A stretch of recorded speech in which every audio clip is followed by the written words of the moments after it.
तर बऱ्याच दिवसापासून आपण प्रभू रामचंद्राची दिव्य कथा श्रवण करीत आहे। तर आज कथेचा शेवटचा दिवस आहे।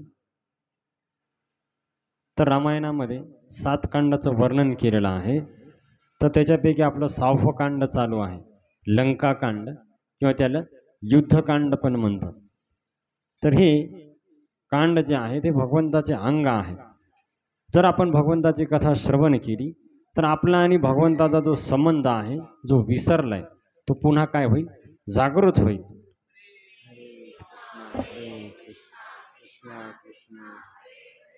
हरे राम राम राम हरे हरे। कारण जोपर्यंत आपला आणि भगवंताचा संबंध परत जुडणार नाही तोपर्यंत जीव जो आहे सुखी होणार नाही। जसं मासा जो आहे, माशाने किती प्रयत्न केले पाण्याच्या बाहेर सुखी होण्याचे, तर तो मासा सुखी होणार नाही। जसं तुकाराम महाराज म्हणतात, जीवना वेगळी मासोळी तैसा तुका तळमळी। तर मासा जो आहे पाण्यापासून दूर राहून तो कधी सुखी होऊ शकत नाही, तसंच जीव भगवंताशिवाय सुखी होऊ शकत नाही। पण हे जीव विसरलाय, काय ना का, की भगवंतापाशी सुख आहे हे विसरून जीव संसारामध्ये सुख शोधायलाय, म्हणून तो काय व्हायलाय, दिवसेंदिवस दुःखी व्हायलाय। पण साधू संत जे राहतात ते भगवंतापाशी जातात, भगवंतासंग आपला संबंध जोडतात आणि मग त्यांचं जीवन सुखी होते। आणि जेव्हा त्यांचं जीवन सुखी होते तर त्यांची इच्छा राहते की बाकी सर्व पण काय व्हाव, सुखी व्हाव।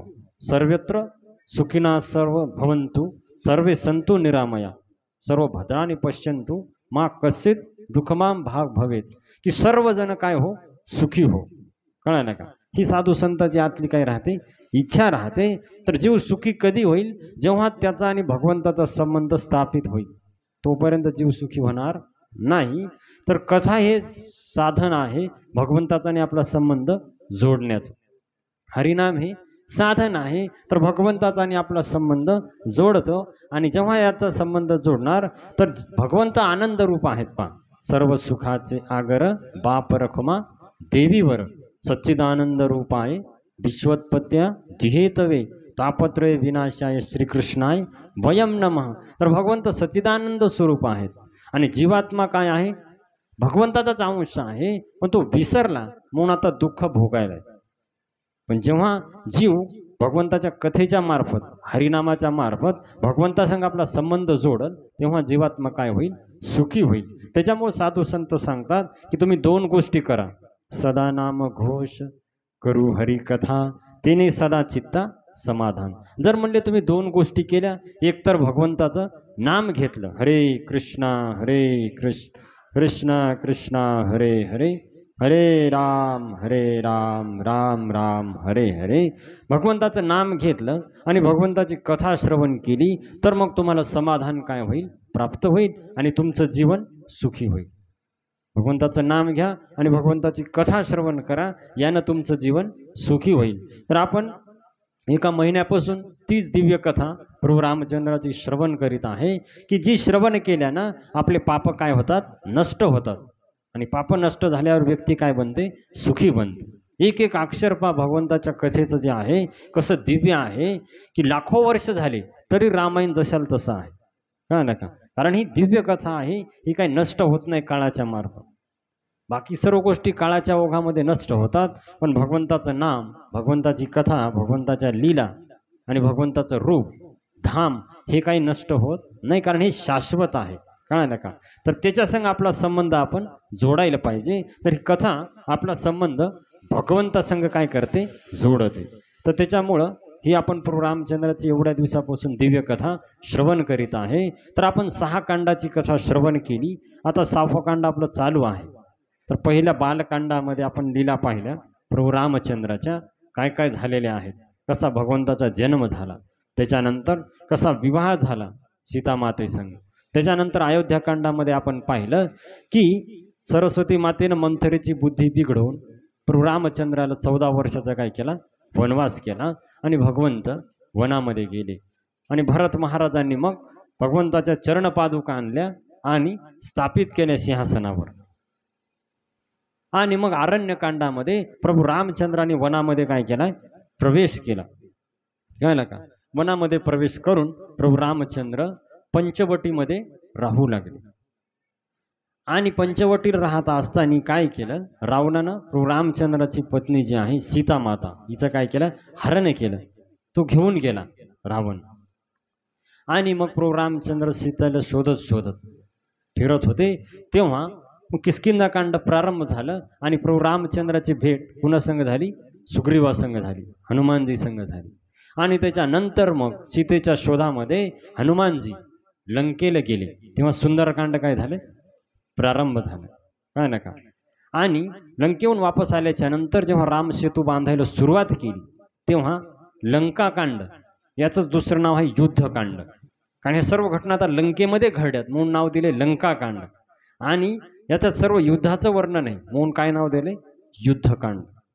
तर याची कथा आपण आता श्रवण करीत आहे, तर ध्यानपूर्वक आता ऐका, काय ना का. कुठं कथा चालू आहे, काय चालू आहे, कशा प्रकारे भगवंताचं आणि रावणाचं युद्ध चालू आहे, तर ती कथा ध्यानपूर्वक तुम्ही श्रवण करा. तर काल आपण कथा श्रवण करत होतो की प्रभू रामचंद्र, आणखीन युद्धामध्ये भगवंत जास्त भाग घेतला नाही, तर बाकी सैनिकच युद्ध करायचे. काल आपण पाहिलं की मेघनाथाचं आणि कुणाचं युद्ध झालं, लक्ष्मणजीचं युद्ध झालं. बाकी वानर सेनेचं आणि राक्षसांचं युद्ध झालं. तर मेघनाथाच्या बाणामुळं वीरघातिनी शक्तीचा प्रयोग केला कोणावर, लक्ष्मणजीवर. आणि ती शक्ती लागल्याबरोबर लक्ष्मणजी मूर्छित पडले. आणि मग हनुमानजीनं जाऊन काय केलं, संजीवनी बुटी आणली. आणि तो पर्वत आणल्याच्या नंतर त्या पर्वताची जी ओली होती संजीवनी बुटी, त्यानं लक्ष्मणजी परत जिवंत झाले. आणि लक्ष्मणजी ज्यावेळेस जिवंत झाले तर प्रभू रामचंद्रानं लक्ष्मणाला आलिंगन केलं. आणि एवढा आनंद झाला प्रभू रामचंद्राला की म्हणजे काय सांगावं, इथं म्हणतात की त्याचं वर्णन नाही करता येत की भगवंताला किती आनंद झाला. कारण भगवंत एवढा विलाप करू लागले की आता कसं होईल, मी जेव्हा वापस जाऊ. तर ज्यावेळेस जागे झाले लक्ष्मणजी, तर भगवंताने लक्ष्मणजीला हृदयाला धरलं. आणि मग हनुमानजीला म्हणले की हे हनुमान, की माझे जे तुझे जे उपकार आहेत माझ्यावर आता, तर 21 पुढ्या पण रघुवंशाचे तुझ्या उपकाराची परतफेड करू शकत नाही. कारण म्हणले एक वेळेस प्रभू रामचंद्र काय म्हणतात इथं की एक वेळेस म्हणले की भरपूर आई चांगली भेटल, वडील चांगले भेटतील, पत्नी पण चांगली भेटल, स्त्री पुरुष पुत्र चांगला भेटल, धन भेटल, घर परिवार हे पुन्हा पुन्हा भेटतात जातात. पण असा भाऊ एकदम निष्ठावान की ज्यानं माझ्यासाठी सर्व सोडून आला, असा लक्ष्मण परत भेटणं शक्य नाही, कळलं का.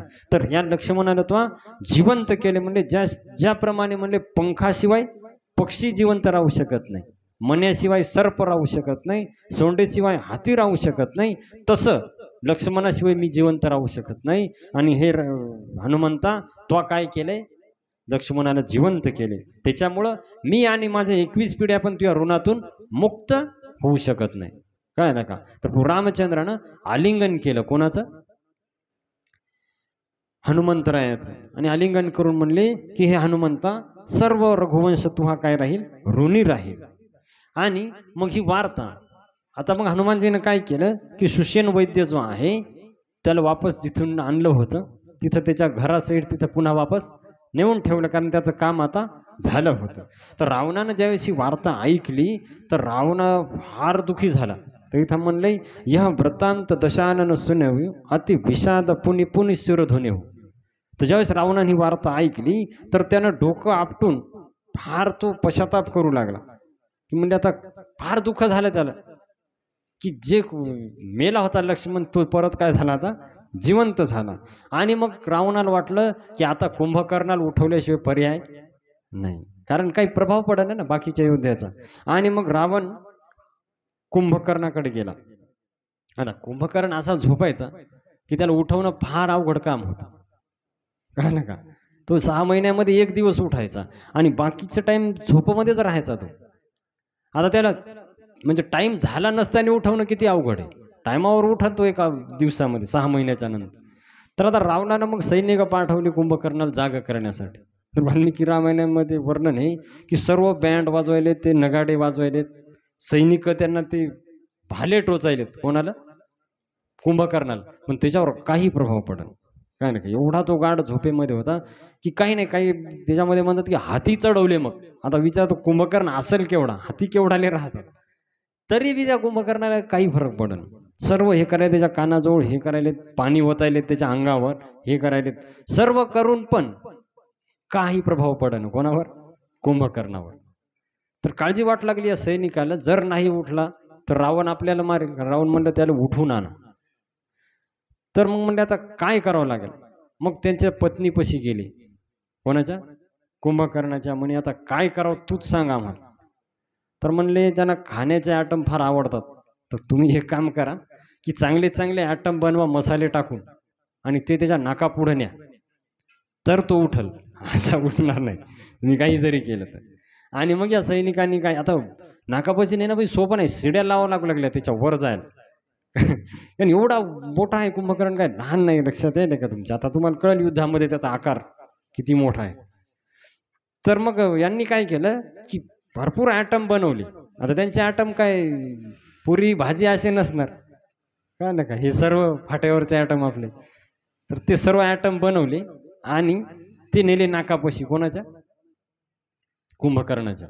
आता त्यांचा तो सुगंध ज्यावेळेस, मांसाहार नॉनव्हेजचा सुगंध ज्यावेळेस आला, तर लगेच तो खाण्यासाठी त्याने डोळे उघडले, काय आला आयटम. आणि डोळे उघडायच्या नंतर मग ते सर्व तर खाऊन घेतले. बाकी जे सैनिक होते आता जे काही होते ते पळू लागले पुन्हा राहिलेले. म्हणले पळा लवकर, नाही तर हे आपल्याला बी आता खाऊन घेते. आणि लगेच खबर पसरवली कोणापाशी, रावणापाशी, की कुंभकर्ण जागा झालाय. मग रावणाला आनंद झाला. आता कुंभकर्ण जागा झालाय म्हणजे हे वानर तर एरीच खाऊन घेते सगळे. कुंभकर्ण कळलं का, एवढा बलवान आहे म्हणले. तर रावणाला फार आनंद वाटला. आणि मग रावणाला भेटण्यासाठी कुंभकर्ण आला. कळलं का. तर ज्यावेळेस आला तर कुंभकर्णानं पाहिलं रावणाच्या तोंडाकडं. तर तोंडाकडं पाहिल्याच्या नंतर पाहिलं की रावणाचं तोंड सुकून गेलं.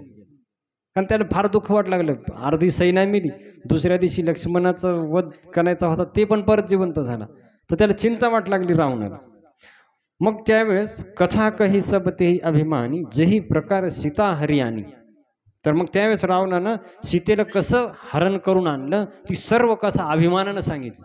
कोणाला, कुंभकर्णाला, की असं असं झालं होतं आणि हे केलंय. तर हे बंधू म्हणले, हे कुंभकर्णा, वानरांनी सर्व राक्षसाला मारून टाकले, आपले अर्ध्याच्या वर सैन्य मेले आणि मोठमोठाले योद्धे पण मेलेत. म्हणले दुर्मुख, देवशत्रू, मोठमोठे योद्धे, अतिकाय, अकंपन, महोदर, तर असे मोठमोठाले वीर मेलेत आपल्या युद्धामध्ये.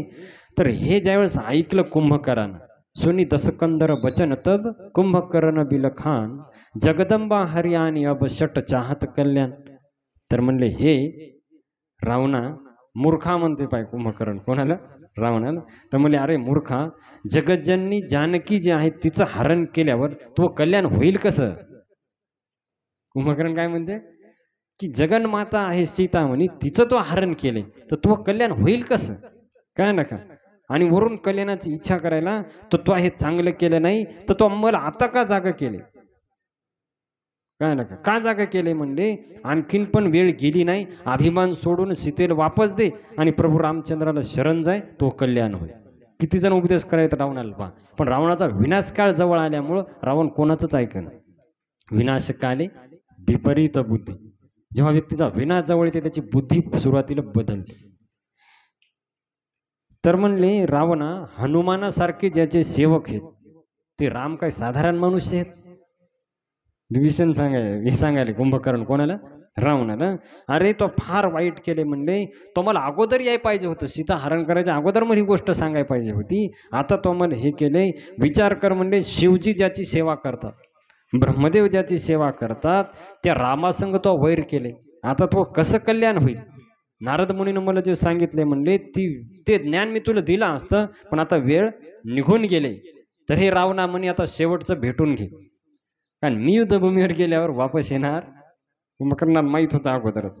कारण म्हणले आता श्याम गात सरलोचन, देखो जाई तापत्रय मोचन. तर मी आता रामाचं दर्शन घेईल आणि मग रामाचं स्मरण तो करू लागला. तो रावणानं विचार केला, हा कुंभकर्णानं जर रामाचं स्मरण केलं तर मग युद्ध कोण करल. मला उपदेश करायला म्हणले, याला जागा कायला केले, युद्ध करण्यासाठी, आणि हाच मला उपदेश करायला. मग कुंभकर्णाने एक उपाय केला रावणानं. त्यानं काय केलं पहा, महिष खाई करी मदिरा पाना गरजा वज्रा घात समान. तर मग रावणानं काय केले की रेडे आणले. रेडे माहिती आहे, हल्या म्हणतात आपल्या इकडं. तर रेडे आणले आणि मोठाल्या टँका आणले दारूचे. काय केलं, रेडे आणले भरपूर. आता कुंभकर्णाची भूक फार मोठी होती, त्याला किती खाल्लं तर त्याला पोट भरायचं नाही त्याचं. तर भरपूर रेडे आणले कोणी, रावणानं, आणि दारूचे मोठाले टँक आणले आणि फुल दारू पाजली आणि पोटभर खाऊ घातलं नॉनव्हेज. आता असा आहार जेव्हा व्यक्ती घेणार तर व्यक्तीची बुद्धी काय होते. अगोदर कुंभकर्ण ध्यानावर होता, पण जेव्हा दारू पिली आणि ते नॉनव्हेज खाल्लं त्याची बुद्धी बिघडली. आणि कुंभकर्ण म्हणे सांग आता कोणाला मारायचं. अगोदर काय म्हणू लागला, शरण जाय. तर हे असते पण आहाराचा प्रभाव. त्याच्यामुळे साधू संत सांगतात सात्विक आहार घ्यावा. कळलं ना तुम्हाला. तर भगवंताचा प्रसाद आपण तुकाराम महाराज म्हणतात, पाहे प्रसादाची वाट शेष घेऊन जाईन तुमचे झाली या भोजन. तर भगवंताचा प्रसाद जर आपण खाल्ला तर आपली बुद्धी शुद्ध राहील. आणि मग कुंभकर्ण एकटाच गेला. रावण म्हणे सैन्य घेऊन जाय म्हणे, मला कोणाची गरज, एकटा काफी आहे म्हणे. मी सगळे वानेर तर मी नष्ट करतो म्हणे, या सगळ्या वानेराचा मला काय गरज आहे युद्धाची रथाची. एकटाच गेला दरवाजा उघडून. वानेर वाट पाहू लागली, आता रथ येईल कोणाचं, आता युद्ध येतील. तो कोणीच नाही आलं. डायरेक्ट पाहिलं तर एकटाच हातामध्ये ते एक परीघ घेऊन लोखंडाचा कुंभकर्ण आला. तर आल्याच्या नंतर बिभीषणानं पाहिलं की आपला भाऊ आला. आता शेवटी भाऊच आहे ना बिभीषणाचा. तर बिभीषण पुढं आला आणि त्यानं प्रणाम केला. कोणाला, कुंभकर्णाला प्रणाम केला. तर कुंभकर्णानं उचललं, आता फार उंच होता, तर हातावर उचललं आणि आलिंगन केलं. कोणाला, बिभीषणाला. आणि म्हणले तो रामाचा भक्त आहे, तर ही चांगली गोष्ट आहे म्हणे. पहा कुंभकर्ण काय म्हणते, तू रामाचा भक्त आहे ही चांगली गोष्ट आहे. तर बिभीषण म्हणते की हे बंधू म्हणणी की मी चांगला सल्ला दिला होता म्हणले रावणाला, पण रावणानं मला लात मारली आणि लंकेतून काढून दिलं, म्हणून मी प्रभू रामाला शरण गेलो. तर कुंभकर्ण म्हणते की हे वत्सा, रावण काळाच्या जबड्यामध्ये आहे, त्याच्यामुळे तो कोणाचं काही ऐकणार नाही, त्याचा विनाश जवळ आलाय. म्हणले तू धन्य हे म्हणले, तो रामाचा आश्रय घेतला. बिभीषण म्हणायला, कोणाला, कुंभकर्ण म्हणायला बिभीषणाला. तर तो कुळाला दिदिप्यमान केले म्हणले, तो रामाला आश्रय घेतलाय, रामाचं भजन केले. तर म्हणले आता तू लवकर माझ्यापासून दूर जाय, कारण मग डोकं फिरल्याच्या नंतर मी भाऊ आणि कोणी पाहणार नाही. तू लवकरात लवकर माझ्यापासून दूर जाय. आणि मग बिभीषणाला खाली सोडून कुंभकर्ण परत युद्धभूमीवर आला, जी वानर जिथं होते. तर बिभीषण खाली उतरला आणि रामचंद्रापाशी गेला. म्हणले हे नाथ, हा पर्वतासारखा विशाल देहाचा माझा भाऊ आहे म्हणले, त्याचं नाव आहे कुंभकर्ण. तो येऊ लागला ना याच्यावर. तो वानरांनी ज्यावेळेस पाहिलं की कुंभकर्ण यायलाय, तर ते मोठाले पर्वत दगड हे करू लागले, मारू लागले फेकून. कोणावर, कुंभकर्णाच्या अंगावर. तर ते असं वाटू लागलं की जसं हातीवर फुलं टाकावं. आता हातीला फुलाने काय फरक पडणार आहे, तसं एवढे अस्त्र जे होते ते काहीच प्रभाव पडला नाही कुंभकर्णाला. आणि मग कुंभकर्णाने काय केलं, वानर खायला सुरुवात केली, मारायला नाही. तर जे अशा तुकड्या होत्या तर असा धरायचा हातामध्ये आणि डायरेक्ट तोंडामध्ये टाकायचा. तशा हजारो वानरं खायला सुरुवात केली. कोण, कुंभकर्ण. आता हे पाहिल्यावर वानरामध्ये एक भीती पसरली आणि सगळी पळू लागली. म्हणले आता काही खरं नाही, म्हणले हा सगळी वानर सेना आज काय करते, संपून टाकते. तर मग हनुमानजीनं पाहिलं, सर्व वानर घाबरलेत, पळायले तिकडं तिकडं. तर हनुमानजी आले पुढं आणि त्यांनी पण विशाल रूप कुंभकर्णासारखं काय केलं, धारण केलं, मोठं रूप धारण केलं. आणि एक छातीवर बुकी मारली. कोणाच्या, कुंभकर्णाच्या, हनुमानजी. आणि कुंभकर्णाच्या छातीवर बुकी मारल्याच्या नंतर खाली पडला कुंभकर्ण, पण लगेच उठून बसला. आणि मग परत त्यानं हनुमानजीला एक बुकी मारली. युद्ध त्यांचं काय झालं, सुरू झालं. तर परत हनुमानजी पण चक्कर येऊन खाली पडली. फार बलवान होता कुंभकर्ण. आणि मग हनुमानजी बाजूला पडायच्या नंतर मग नळ नील हे आले धावून. तर प्रत्येकाला उचलून कुंभकर्ण काय करायचा, आदळायचा खाली प्रत्येकाला. तर असं करत करत मग सर्व पळू लागले, कारण कोणीच टिका ना, या कुंभकर्णाचा एवढा विशाल देह. तर सर्वजण घाबरून काय होऊ लागले, पळू लागले. कुणाची हिंमत होईना गेली कुंभकर्ण पुढे जाऊन त्याला काही म्हणावून युद्ध करावं. आता मग सुग्रीव आला पुढं. तर सुग्रीव आल्याच्या नंतर कुंभकर्णानं काखेमध्ये धरलं सुग्रीवाला. चल म्हणे आता तुला घेऊन जातो लंकेमध्ये. हेच आहे ना म्हणे राजा, वानराचा राजा. चल म्हणले आता तुला घेऊन जातो लंकेमध्ये. आणि मग शिवजी म्हणतात की हे भवानी, तर अशा प्रकारे तो सुग्रीवाला घेऊन जाऊ लागला लंकेमध्ये. तर त्याला मूर्छा आली ज्यावेळेस दाबलं काखेमध्ये, तर मूर्छा आल्याच्या नंतर मग त्याला काही कळालं नाही कुठे नेले. पण थोड्या वेळानं तो जागा झाला. तर त्यावेळेस काय कळालं त्याला की अरे मी तर कुंभकर्णाच्या काखेमध्ये आहे. आणि मग इकडं काय झालं की हनुमानजीन पाहिलं सुग्रीव दिसेना. सुग्रीव गायब झाले ना, कारण कुंभकर्णानं घेऊन गेला याच्यामध्ये लंकेमध्ये जाऊ लागला. तर त्यावेळेस मग हनुमानजी पाहिला अरे सुग्रीव दिसेना. मग पाहिलं तर कुंभकर्ण घेऊन चाललाय. तर मग हनुमानजी मागून गेले आणि सुग्रीव तोपर्यंत सुग्रीव पण जागे झाले मूर्छेतून. आणि मग सुग्रीवानं काय केलं, लगेच निष्ठले. आता एवढ्या ह्याच्यामध्ये त्याला कुठं दिसायला हे कुठे येतं, लगेच निष्ठले त्याच्या काखेतून आणि त्याचे नाक आणि कान दातानं तोडून काढले. आता वानरच आहे ना शेवटी, तर त्याची नाक आणि कान काय केली कुंभकर्णाचे आणि वर आकाशामध्ये उडी घेतली. आता हे ऐकल्यावर कुंभकर्णाला लय राग आला. त्याच्या नाकान कानाला असा हे झटका लागला नाही, एकदम दातांनी तोडून टाकले. आणि मग त्यानं सुग्रीवाचा पाय धरला आणि गरगर फिरून खाली आपटलं. म्हणे महेर नाकात कान तो हे करतो का तू. तर प्रभू सुग्रीव जो आहे प्रभू रामचंद्रापाशी गेला आणि म्हणले हे प्रभू, आता तुमच्याशिवाय हे कोणाला दबणारा राक्षस नाही म्हणले, आता तुम्हालाच युद्धभूमीवर यावं लागते. आता ते नाकान तोड्यामुळे आणखीन भयानक दिसू लागला कुंभकर्ण. तर सर्व वानर सेना घाबरून गेली. तर सर्वजण त्याच्यावर सगळे आक्रमण करायत पण काही प्रभावच पडेना, एवढा विषाला देह आहे. आता असं करत करत मग त्यांनी काय केलं की इथं म्हणतात तुळशीदाजी करोडो वानर खाल्ले. किती केवढा असेल कुंभकर्ण याच्यावर, करोड काही कमी वाटले का तुम्हाला. 1 कोटी शब्द किती, 100 लाखाचा 1 कोटी होते. तर करोडो वानर खाऊ लागला कुंभकर्ण, विचार करा तुम्ही. आणि जसं एखाद्या पर्वताच्या गुफेमध्ये ते घुसतात प्राणी पाऊस आल्याच्या नंतर, तसे सर्व कुंभकर्णाच्या तोंडामध्ये जाऊ लागले आणि करोडो लोकांना असं हातान चुरगळून टाकू लागला. करोडो पायाखाली वानर काय करू लागला. तर असा त्याने विनाश मांडला वानर सेनेचा की सर्व वानर सारा घाबरून रस्ता दिसेल तिकडे काय होऊ लागली, पळून जाऊ लागली ते कुंभकर्णाचं पाहून. आता ज्यावेळेस कुंभकर्णाचा असा पराक्रम पाहिला राक्षसांनी, तर त्यांना वाटलं आता आपला विजय होते. तर जे वापस फिरले होते राक्षस ते रिटर्न आले आणि सर्व मग कुंभकर्णाला काय करू लागले, सहकार्य करू लागले. तर त्यावेळेस प्रभू रामांनी पाहिलं की सर्व सेना व्याकुळ झाली आणि सर्व आता पळत आहेत. तर प्रभू रामचंद्र म्हणतात की हे सुग्रीव, हे विभीषण, हे लक्ष्मणा, तुम्ही सेना बाकीची सांभाळा, मी आता कुंभकर्णाकडे जातो.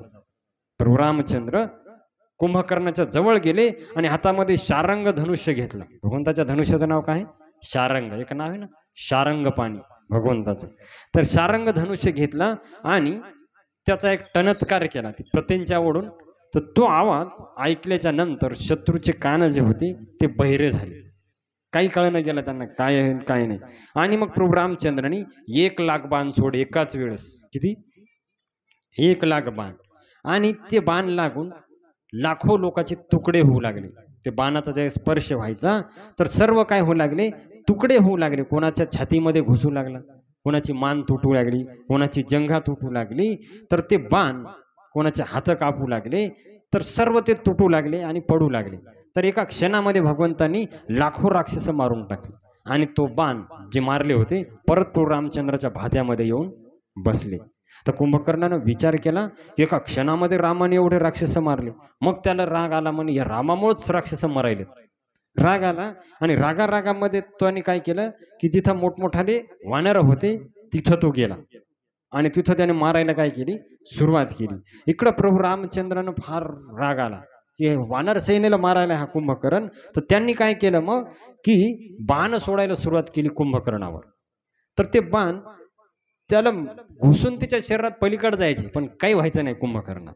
एवढा बलवान होता कुंभकर्ण आणि त्याच्या शरीरातून अशा रक्ताच्या धारा वाहू लागल्या पण कुंभकर्णाला काही होईना केलं. आणि ज्यावेळेस मग वानराला कळालं की कुंभकर्णाचा घायल व्हायला, ते परत त्याला मारण्यासाठी येऊ लागले पुढं.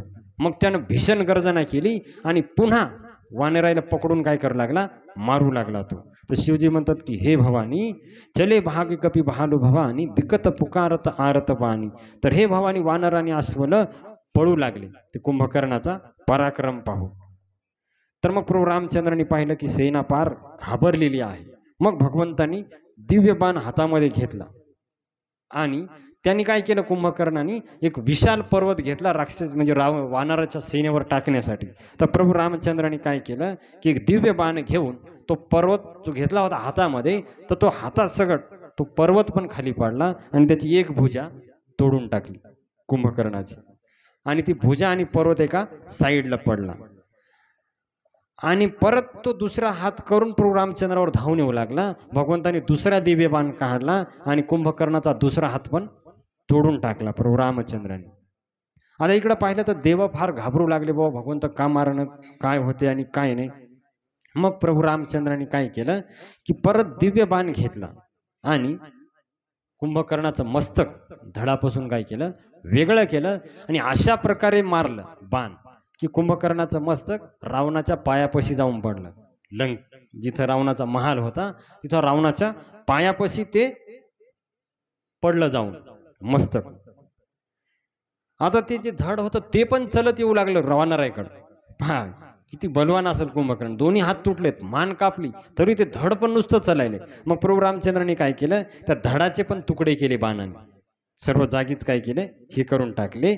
आणि खाली पडल्याच्या नंतर मग कुंभकर्णाच्या शरीरातून एक दिव्य तेज बाहेर निघलं आणि प्रभू रामचंद्राच्या शरीरामध्ये विलीन झालं. कारण तो भगवंताचा पार्षदच आहे. आपण कथा श्रवण केली, जय आणि विजय हेच आहे कुंभकर्ण. तर तो वापस भगवंताला प्राप्त झाला. हरे कृष्णा कृष्णा हरे हरे, हरे हरे राम राम राम हरे हरे. तर मग सर्व देवांना फार आनंद झाला. देव वरून स्तुती करू लागले, नगाडे वाजवू लागले आणि वरून फुलं भगवंतावर टाकू लागले. आणि त्यावेळेस देवर्षी नारद आले तिथं. आता पहा हा दिवस संपला, कुंभकर्ण ज्यावेळेस मेला तर हा दिवस काय झाला आता संपला. तर कुंभकर्ण ज्यावेळेस मेल्याच्या नंतर तर इथं काय म्हणतात तुळशीदासजी पहा, निशिचर अधम मला कर ताही दिननेज धाम गिरिजा ते नर मंदमती जे न भजही श्रीराम. तर म्हणले हे गिरिजे, शिवजी म्हणतात की कुंभकर्ण एकदम नीच होता, पापी होता, राक्षस होता. त्या कुंभकर्णाला प्रभू रामचंद्राने आपलं परमधाम प्रदान केलं. तर मग प्रभू रामचंद्राचं भजन का करू नये, आणि जे भजन करत नाहीत ते मंदबुद्धी लोक आहेत असं तुळशीदासजी म्हणतात. तर दिवस माळवला आणि त्या दिवसचं युद्ध संपलं. आता कुंभकर्ण मेल्याच्या नंतर आता इकडं बळ वाढलं वानरांचं ज्यावेळेस कुंभकर्ण मेला. आणि इकडं काय झालं की झिजही निशिचर दिनो अत राती निजमुख कहे सुकृत जे भाती. तर जसं म्हणले स्वतःच्या तोंडानं सांगितल्यावर पुण्य कमी होते, काय होते कमी होते, तसे राक्षस दिवसेंदिवस कमी होऊ लागले. काय होऊ लागले, तर त्यामुळे सांगितलेले की स्वतःची कीर्ती स्वतः सांगू नये. काय होत असते, कमी होत असते. पा सांगितल्याने कमी होते. मग काय सांग कमी व्हायचं आपल्याला ठरवायचं. पापही सांगा कमी होते, पुण्य सांगा. तर पुण्य जर आपण सांगितलं तर कमी व्हायले, पाप पण आपलं. मग काय सांगायला पाहिजे जास्त, आपण काय सांगतो, मी असं केलंय, मी इकडे गेलो, काय ना का आपण चूक आपली सांगतो का कुठं झाली, पण चूक सांगितल्याने कमी होते, काय ना का. तर इथं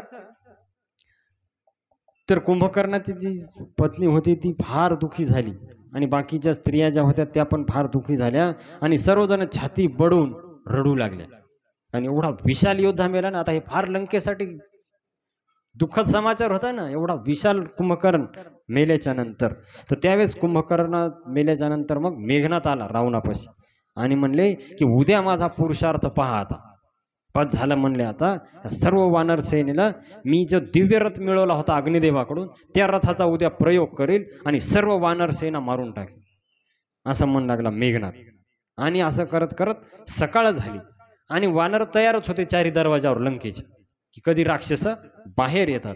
आणि मग काकभुसुंडी म्हणतात की काय झालं की एवढं भयानक युद्ध होतं म्हणले की त्याचं पूर्ण वर्णन आम्ही करू शकत नाही, काय ना का. तर मेघनाथ त्या मायावी रथावर आरूढ झाला. आता कळलं ना का. नंतर मायावी रथावर आरूढ झाला आणि हसत हसत वानर सेनेच्या त्या वर गेला आकाशामध्ये आणि मोठ्यानं हसू लागला. आणि वरून त्यानं काय केलं, शक्ती, बाण, तलवार, वज्र, परीघ असं करत करत वरून जसा पाऊस पडते तसं शस्त्राचा पाऊस पाडू लागला. कोण? मेघनाथ. दिसणं कोणालाच, आणि वरून ते शस्त्र यायलेत आणि वानरायला लागून वानर मरायलेत. तर काही कळ नाही गेलं काय व्हायले. तर वरून मोठमोठाले पर्वत येऊन पडायलेत, झाडं येऊन पडायलेत. आता हे दिसायला यायलेले, पण कोण पाडायला हे दिसत नाही गेलं, कारण मायायुद्ध करू लागला. कोण? मेघनाथ. आता नंतर मग काय केलं मेघनाथानं, की अंगदजी, नील यांच्यावर पण आता दिसच ना कोणाला, डायरेक्ट वरून आक्रमण करायला. त्याच्यानंतर लक्ष्मणजी, सुग्रीव, बिभीषण सर्वांवर बाणाचा वर्षाव, जसं पावसाचे थेंब कसे पडतात तसे बाण आकाशातून पडू लागले. आणि असं करत करत मग सर्वजण काय होऊ लागले, घायाळ होऊ लागले. काय ना काय. आता इकडं काय झालं की सर्व ज्यावेळेस घायाळ झाले तर प्रभू रामचंद्र एका साईडला होते. काय ना काय. आणि मग मेघनाथाने काय केलं की नागपाश सोडला. कोणता? लक्ष्मण आणि श्रीराम उभे होते, त्याने काय केलं, नागपाश सोडला. तर नागपाश सोडल्याच्या नंतर प्रभू रामचंद्र आणि लक्ष्मण त्या नागपाशामध्ये बांधल्या गेले. काय नका, तो दिव्य पाश होता. नागपाश म्हणजे कळाले ना की बाणामध्ये सापाचं संधान, आणि तो ज्यावेळेस जाते शरीरामध्ये बाण, तो साप प्रकट होऊन पूर्ण त्या व्यक्तीला बेटकाळे घालून, असं तुम्ही फोटो पाहिला असं प्रभू रामचंद्राचा, नागाच्या विवाहामध्ये काय केले ते बांधल्या गेलेत राम आणि लक्ष्मण. आणि ज्यावेळेस राम लक्ष्मण नागपाशामध्ये बांधल्या गेले तो सर्व देव घाबरले. आता काय होते, आणि मूर्छित पडले प्रभू रामचंद्र. नाही तर शिवजी म्हणतात की भगवंत जे आहेत हे स्वतंत्र आहे, त्यांना कोणी बांधू शकत नाही. नट इव कपट चरित करना ना सदा स्वतंत्र एक भगवान. तर राम म्हणले स्वतंत्र भगवान आहेत, त्यांच्यावर कोणीच असं हे करू शकत नाही, पण त्यांनी स्वतःहून बांधून घेतलं. कोणी? प्रभू रामचंद्रांनी. तर म्हणले की हे गिरिजा, गिरिजा जासु नाम जपी मुनी काटय भवपास, सो की बंध तर आवई व्यापक विश्वनिवास. तर शिवजी म्हणतात की हे पार्वती, ज्याचं नाव जपून व्यक्ती जन्म मृत्यूच्या चक्रातून मुक्त होते, हरि उच्चारणी पाही मोक्ष सदा. का ना, जाणीव नेनिव भगवंती नाही, हरि उच्चारणी पाही मोक्ष सदा. नारायण हरी, नारायण हरी भुक्ती मुक्तीचारी घरी त्यांच्या. ज्याचं नाम जपल्यावर व्यक्ती मुक्त होते, तो कसा बंधनामध्ये पडत? हे कोण म्हणाले? शिवजी म्हणाले पार्वतीला. तर म्हणले ते राम कधी बंधनामध्ये पडू शकतील का? शक्य नाही म्हणले. त्याच्यामुळं हे तर्क आपला लावता, बुद्धी न लावता स्वीकार करायला पाहिजे, भगवंताचं नाटक चालू आहे. काय चालू आहे?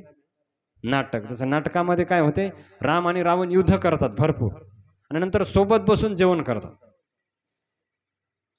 तुम्ही पाहिलं असेल नाटकामध्ये, पिक्चरमध्ये तसंच राहते. राम आणि रावण एवढे शत्रू दाखवतात त्या पिक्चरमध्ये. जेव्हा पिक्चर संपत येते सगळे ते एकाच याचे कलाकार असतात, सगळे सोबत जेवतात. तर हे आपण समजून घ्यायला पाहिजे की मागचं काय, पडद्यामागं काय चालू आहे, पडद्याच्या पुढे आलं काय. तसं इथं भगवंत लीला करायले. आणि इकडं राम ज्यावेळेस नागपाशामध्ये बांधले गेले, तर मग मेघनाथाने इकडं सैन्याला व्याकुळ करून सोडलं. आता कोणी त्राता राहिला नाही. हरे कृष्णा कृष्णा कृष्णा हरे हरे, हरे राम राम राम हरे हरे.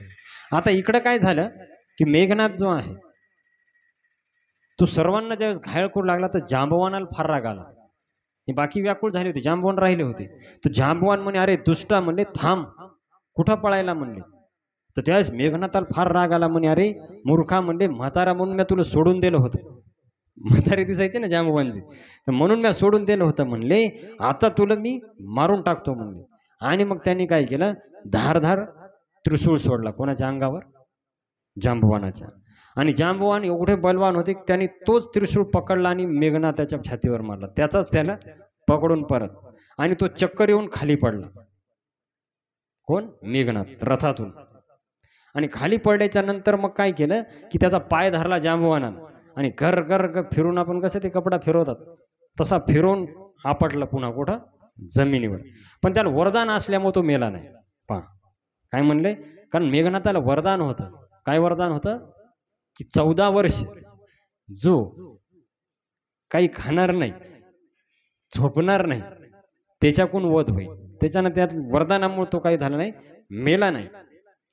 आणि इकडं काय झालं की ज्यावेळेस प्रभू रामचंद्र आणि लक्ष्मणजी ते नागपाशामध्ये बांधल्या गेले, तो सर्व वानर सेना हे केलं. तर ज्यावेळेस तो मरण गेला, मग काय केलं, जांबवानानं फिरून फिरून लंकेमध्ये फेकून दिला रावणाच्या महालामध्ये. मेघनाथ. कळलं का? तर लंकेमध्ये ज्यावेळेस फेकून दिला आणि इकडं काय झालं की राम लक्ष्मण नागपाशामध्ये बांधले गेले. आता वाल्मिकी रामायणामध्ये फार मोठी कथा आहे इथं. आता इथं काय तेवढी पूर्ण कथा नाही. तर वाल्मिकी रामायणामध्ये येते ज्यावेळेस नागपाशामध्ये बांधलं कोणाला? राम आणि लक्ष्मण आलं. तर त्यावेळेस अहिरावण आणि महिरावण हे पाताळ लोकामध्ये घेऊन जातात. कोणाला? राम लक्ष्मणाला. तर पाताळ लोकामध्ये नेतात आणि पाताळ लोकामध्ये नेल्याच्या नंतर हनुमानजी त्यांना सोडवून आणतात. तिथली जी राणी होती तिच्या संग हे करून स्वतः हनुमानजी जातात पाताळ लोकामध्ये आणि मग त्या अहिरावण पक्षाचा वध करून प्रभू रामचंद्रान आणि लक्ष्मणजीला वर आणतात. आता इकडं नारदजी गरुडजी पशी गेले, म्हणले हे गरुडा मला माहित आहे का, म्हणले इकडं प्रभू रामचंद्राला नागपाशामध्ये बांधल्या गेले, तर आता तुम्हाला लवकरात लवकर युद्धभूमीवर जावं लागेल आणि त्यांना नागपाशापासून मुक्त करावं लागेल. आणि मग गरुडजी लगेच प्रभू रामचंद्रापाशी आले आणि ज्यावेळेस गरुडजी आले तर गरुडजी पुढे कोणताच नाग टिकत नाही. तर ज्यावेळेस गरुडजी आले तर ते सर्व नाग सोडून पळून गेले. गरुडजीनं अर्धे खाल्ले आणि काही पळून गेले. तो नागपाश पूर्ण नष्ट झाला. आणि हे ज्यावेळेस पाहिलं तर सर्व वानर आनंद झाला सर्व वानरांना की प्रभू रामचंद्र पुन्हा काय झाले, जाग्यावर आले. आता इकडं मेघनाथ मूर्छित पडला होता ना, तर ज्यावेळेस त्याने डोळे उघडे पाहिलं तर मी लंकेमध्ये मधामध्ये, कारण जांबुवंताने त्याला घायल करून फेकून दिलं होतं. तर त्याला फार दुःख वाटलं, अरे मी इथं कसं आलो, काही त्याला मिळत लागला नाही मूर्छित अवस्थेमध्ये. तर त्यावेळेस फार दुःख वाटलं आणि रावण होता पुढंच. त्याला वाटलं आता काय म्हणावं बापाला, आता बाप काय म्हणेल आपल्याला, मोठा हुशारक्या हाणून गेला होता ना आता असा होऊन आला. तर लगेच मेघनाथ म्हणते की हे पिताजी म्हणे तुम्ही चिंता करू नका, म्हणले मी अजय होण्यासाठी आता यज्ञ करायलो, कळलं का, फक्त एक काम करा म्हणे माझ्या यज्ञाला विध्वंस होऊ देऊ नका, तुम्ही अशी काही सुरक्षा करा यज्ञाची की माझा यज्ञ पूर्ण होस तर कोणी आलं नाही पाहिजे. तर रावण म्हणे काही काळजी करू नको, मी मोठमोठाले स्तंभासूर ठेवतो की कोणाला एंट्रीच करता आली नाही पाहिजे. आणि पहिली गोष्ट म्हणे ही जागा कोणाला माहीतच नाही, कारण वानर सेनेतलं कोणालाच माहीत नाही, कळलं का. तर तुम्ही काही चिंता करू नका. आता इकडं काय झालं की म्हटले एवढा मेघनाथ युद्ध करू लागला ना, आज कसं काय आला नाही. सगळी वानरसेना वाट पाहिली, गेला कुठं मेघनाथ, मेघनाथ गायब कुठं झाला युद्धभूमीवर, काय येईना. आता इकडे सर्व हे करायला छोटाले राक्षस दिसायलेत, मेघनाथ नाही. तर त्यावेळेस मग विभीषणाला विचारलं प्रभू रामचंद्राने मेघनाथ कुठे. तर म्हणले हे प्रभू हा मेघनाथ निकुंबिला देवीचा यज्ञ करायला गेलाय आणि जर तो यज्ञ पूर्ण झाला तर मेघनाथाचा वध अशक्य होईल, तो लवकर मरणार नाही. मग म्हणले आता ते ठिकाण कुठे, म्हणले माझ्या मागं मागं चला मी दाखवतो. हे बाकी कोणाला माहित नव्हते, हे कोणाला विभीषण भगवंताकडे आल्यामुळे फायदा झाला, सगळ्या गोष्टी कळायला. तर म्हणले मला ती जागा माहीत आहे प्रभू. तर मग भगवंत म्हणले की तू हनुमान अंगद आणि लक्ष्मण हे जा म्हणले आणि त्याच्या यज्ञ विध्वंस करून त्याला मारून टाका. त्या यज्ञाचा काय करा, विध्वंस करा, कारण देव फार घाबरलेत, त्यांना काळजी वाटायली कोण जिंकत युद्धामध्ये आणि कोण नाही म्हणले, तर त्याला काय करा मारून टाका. तर जांबवान सुग्रीव विभीषण हे त्यांच्या स्वरूप गेले. आणि ज्यावेळेस प्रभू रामचंद्राने आज्ञा केली तर लगेच लक्ष्मणजीनं भाता घेतला, धनुष्यबाण चढवलं आणि एकदम गंभीर वाणीमध्ये म्हणाला जर मी मेघनाथाचा वध केल्यावर परत आलो तर मी रामाचा दास म्हणवणार नाही इथून पुढे, म्हणजे मी खाली जाणार आलो वापस. तर म्हणले 100 शंकर जरी त्याच्या मदतीला आले, काय म्हणत लक्ष्मणजी पहा, जो सत शंकर करही सहाय तदपि हतव रघुबर दोय.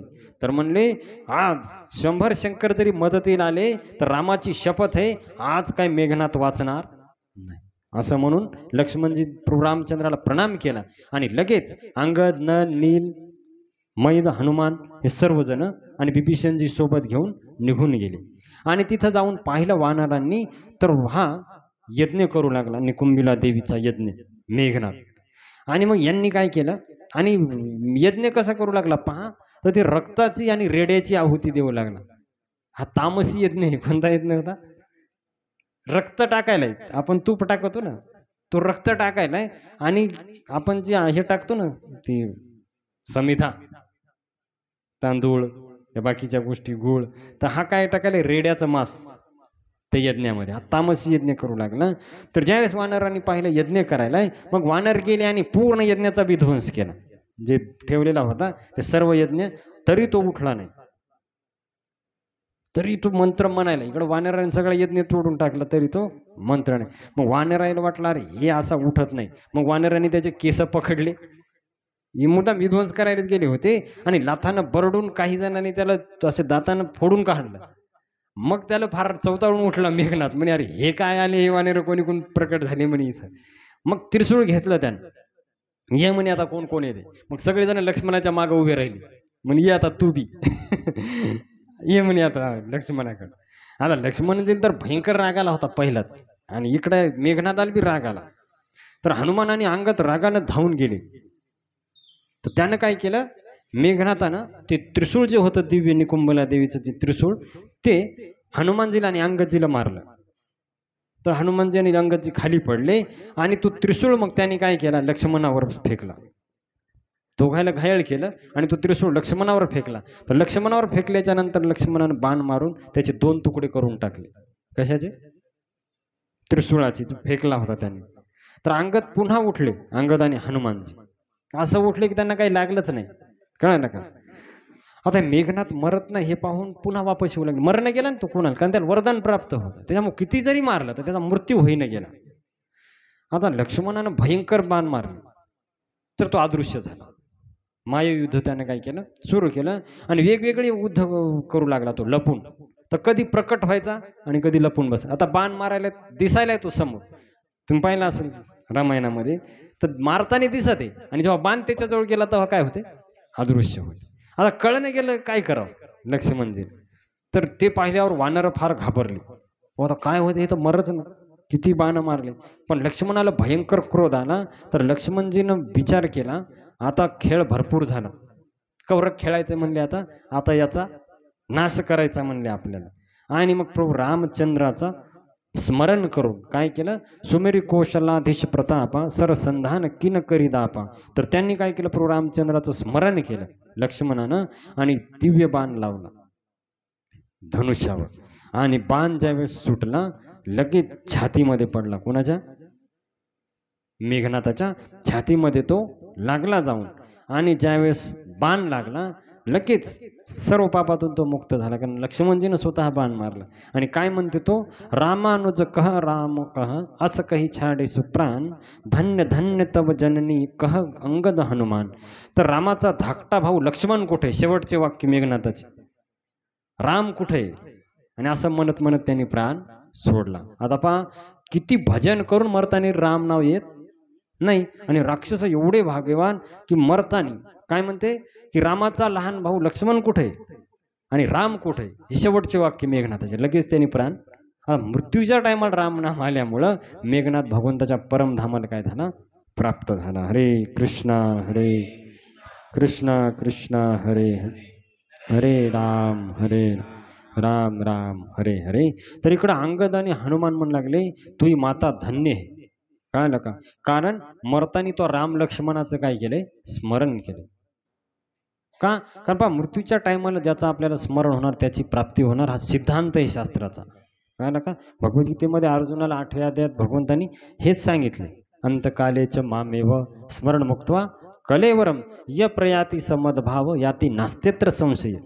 त्याला ज्ञानेश्वर महाराज सोप्या भाषेमध्ये म्हणतात, आणि मरणा जया जे आठवे तो तेची गती पावे, म्हणून स्मरावे माते चित्वा. तर मृत्यूच्या टायमाला जे स्मरण होणार ती गती त्या व्यक्तीला प्राप्त होते. तर हनुमान आणि अंगद म्हणू लागले की या मेघनाथाची माता धन्य आहे की मृत्यूच्या टायमाला राम लक्ष्मणाचं ज्याला काय झाले, स्मरण झाले.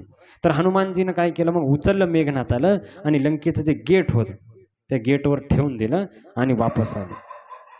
आता ही ज्यावेळेस वार्ता पसरली, देव गंधर्व सर्व विमानामध्ये बसून मग त्यांनी आकाशामध्ये जमले सर्वजण आणि वरून फुलाची काय करू लागले, वर्षाव करू लागले.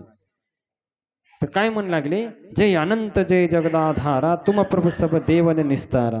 हरे कृष्णा कृष्णा कृष्णा हरे हरे हरे राम राम राम हरे हरे.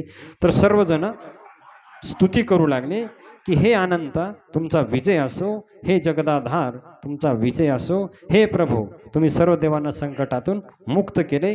तर असे सर्वजण लक्ष्मणजीची स्तुती करू लागली. आणि मग लक्ष्मण वापस आले आणि प्रभू रामचंद्राला प्रणाम केला. आता इकडं ज्यावेळेस रावणाला कळालं मेघनाथाचा काय झालाय, मृत्यू झालाय. तर हे रावणासाठी सर्वात मोठा धक्का होता, कारण रावणाला 100% विश्वास कोणावर होता, मेघनाथावर. आणि मेघनाथाचाच काय केला, वध केला. तर मंदोदरी रुदन कर भारी तार उडन बहु भांती पुकारी, की मंदोदरी छाती बडवून घेऊन मोठमोठ्यानं हाका मारू लागली की हे मेघनाथा वापस ये, कुठं गेला तू, वापस ये म्हणू लागली. तर तिचा शोक पाहून सर्व लोक रावणाला नावं ठेवू लागले की रावणामुळंच ही परिस्थिती उत्पन्न झाली. कारण रावणानं काय केलं की सीतेला आणल्यामुळं हे झालेलं आहे. तर रावणानं उपदेश केला कोणाला, मंदोदरीला, की म्हणले चिंता नको करू, प्रत्येक जण मरणारच आहे. उपदेश करायला रावण काय नका, प्रत्येक जण मरणारच. हे चांगला ज्ञानाचा उपदेश केला. म्हणले आत्मा मरत नसते, जसं हिरण्यकश्यपून उपदेश केलेला आहे भागवतामध्ये. जेव्हा हिरण्याक्षाचा वध झाला तर आईला त्याच्या बायकोला सर्वांना उपदेश करत, आणि तोच बदला घेण्याचा कोणाचा, विष्णूचा. तसं आता रावण सांगायलाय की आत्मा मरत नाही, तुम्ही चिंता करू नका. युद्धभूमीमध्ये मेलाय म्हणले मेघनाथ, त्याला चांगली गती काय झाली, प्राप्त झाली. तरी तर तुळशीदासजी म्हणतात, पर उपदेश कुशल बहुते रे, जे आचरही ते नर घनेरे, की दुसऱ्याला उपदेश देण्यात लोक पटाईत असतात, पण उपदेशाप्रमाणे आचरण करणारे लोक कमी राहतात. दुसऱ्याला उपदेश लोक भरपूर देतात, पण तसं वागत नाही. त्याच्यानं तुकाराम महाराज म्हणतात, बोले तैसा चाले त्याची वंदावी पाऊले. तर असे लोक फार कमी राहतात, पा जसं बोलतात तसे चालतात. तर तेच लोकांचे पूजा करायला पाहिजे, तुकाराम महाराज म्हणतात. आणि मग रात्र संपली, असे कोणी झोपलं नाही. लंकेमध्ये का आलं झोपलं कोणी, आणि सर्वांना दुःख झालं होतं. आणि इकडं सकाळ झाल्याच्या नंतर वानर वाट पाहू लागले की कधी दरवाजा उघडते. सर्व गेटवर तयारीनं उभे राहायचे येऊन. आता रावण म्हणाला की शत्रूसमोर मन ज्याचं धास्तावत असेल जाईल, ते आत्ताच वापस जा, माझ्या संग युद्धाला यायचं. जर वाटत असेल की आपला पराजय होईल काय होईल, कारण युद्धात पळून जाणं आपला शहाणपणा नाही म्हणले. जर शत्रू चाल करून आला मी स्वतः त्याला उत्तर देईल, नाही तर तिथं मरल, पण पळून यायचं नाही. तर पळून यायचंय ते आताच येऊ नका युद्धभूमीवर. रावण, कारण त्याला माहित होतं किद्दा पळून आले. थोडं काय झालं की लगेच गेटच्या आतमध्ये राक्षस लोक. तर त्याच्यामुळे त्यानं काय केलं की दिव्य रथ सजवला वायुगतीने चालणारा. तर युद्धाचे नगारे वाजू लागले, शंखध्वनी झाली. आता इकडं रावणाला फार अपशकून होऊ लागले, पण त्यानं लक्ष दिले नाही त्या अपशकुनाकड. तर त्याला विचार, त्याच्या हातातून शस्त्र खाली पडू लागले. अपशकून काय काय होऊ लागलं पा, योद्धे रथावून खाली पडू लागले चलता चलता. हत्ती घोडे त्याच्या बाजूला जाऊन ओरडत होते. कोल्हे गिधाड कावळे गाढव ओरडू लागले. हे अपशकून होतात, असे ज्यावेळेस ओरडतात. कुत्रे मोठमोठ्यानं आरडू लागले. त्याच्यानंतर घुबडा आवाज काढू लागले. हे अपशकून आहेत. पण जे आहे एवढे अपशकून होऊन बी रावण काय मागा आला नाही, हे अपशकून व्हायले. तर सर्व राक्षसाची सेना निघली, आणि पायदळ घोड्यावर चालणारे, काही रथामध्ये चालणारे सर्वजण. आणि सर्वात पुढे कोण होता, आता सगळे मेले मेन. आता एकच राहिला कोण, रावण आणि त्याची ती सेना. तर सर्वजण ज्यावेळेस आले, तर आता हा रावणाकडे पाहून देवांना फार भीती वाटू लागली. व बाकीचे युद्धे ठीक होते मेले, पण आता रावण कसा मरल, कारण याला वरदान प्राप्त आहे आणि फार शक्तिशाली हे रावण. तर इतकी धूळ उडू लागली की सूर्य दिसेना गेला, प्रलयाचे मेघ गर्ज होऊ लागले तिथं. आणि ज्यावेळेस रावण म्हणला की ऐका म्हणले, तर मी सर तुम्ही काय करा की वानराचे आणि अस्वलाचे कळप चिरडून टाका. मी या राम आणि रावणाचा काय करतो, वध करतो, आणि तुम्ही इकडं रावणाला याला हे करा, जे वानर सेना आहे त्यांना मारा.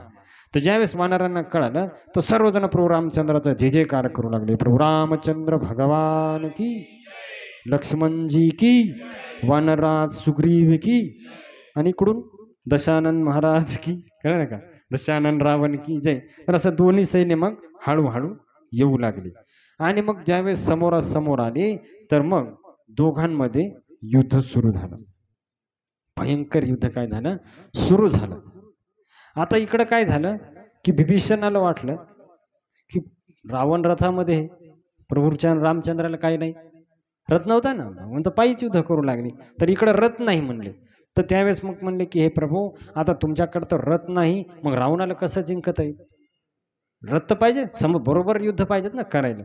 तर त्यावेळेस प्रभू रामचंद्र काय म्हणतात की ऐक म्हणे बिभीषणा, तर ज्याच्यामुळं विजय होते तो रथ वेगळा आहे. या भौतिक रथानं विजय होत नाही, तो रथ वेगळा आहे म्हणले. तर त्या रथाचे दोन चाक आहेत, शौर्य आणि धैर्य. पहा आता भगवंताचे रथ सांगायले कोणता आहे तो. सत्य आणि शील हे त्याचे ध्वजा आणि पताका आहे. बल, विवेक, संयम आणि परोपकार हे त्याचे चार घोडे आहेत. तो रथ जो आहे, क्षमा, दया आणि समता यांनी रथाला दोरीनं बांधून ठेवले. काय नका, ईश्वर भजन हा रथ चालवणारा सारथी आहे. कसा रथ आहे भगवंताचा बा. वैराग्य ढाल आहे, रथामध्ये ढाल असते ना. संतोष तलवार आहे युद्धामध्ये. दान हा परशु आहे, कुऱ्हाड. बुद्धी शक्ती आहे. त्याच्यानंतर श्रेष्ठ विज्ञान धनुष्य आहे. आणि निर्मल आणि अचल मन हे भाते आहेत. शम यम नियम हे बाण आहेत. ब्राह्मण व गुरु यांचं पूजन हे अभेद्य कवच आहे. हा म्हणजे विजयाचा रथ आहे. आणि याला म्हणतात धर्मरथ.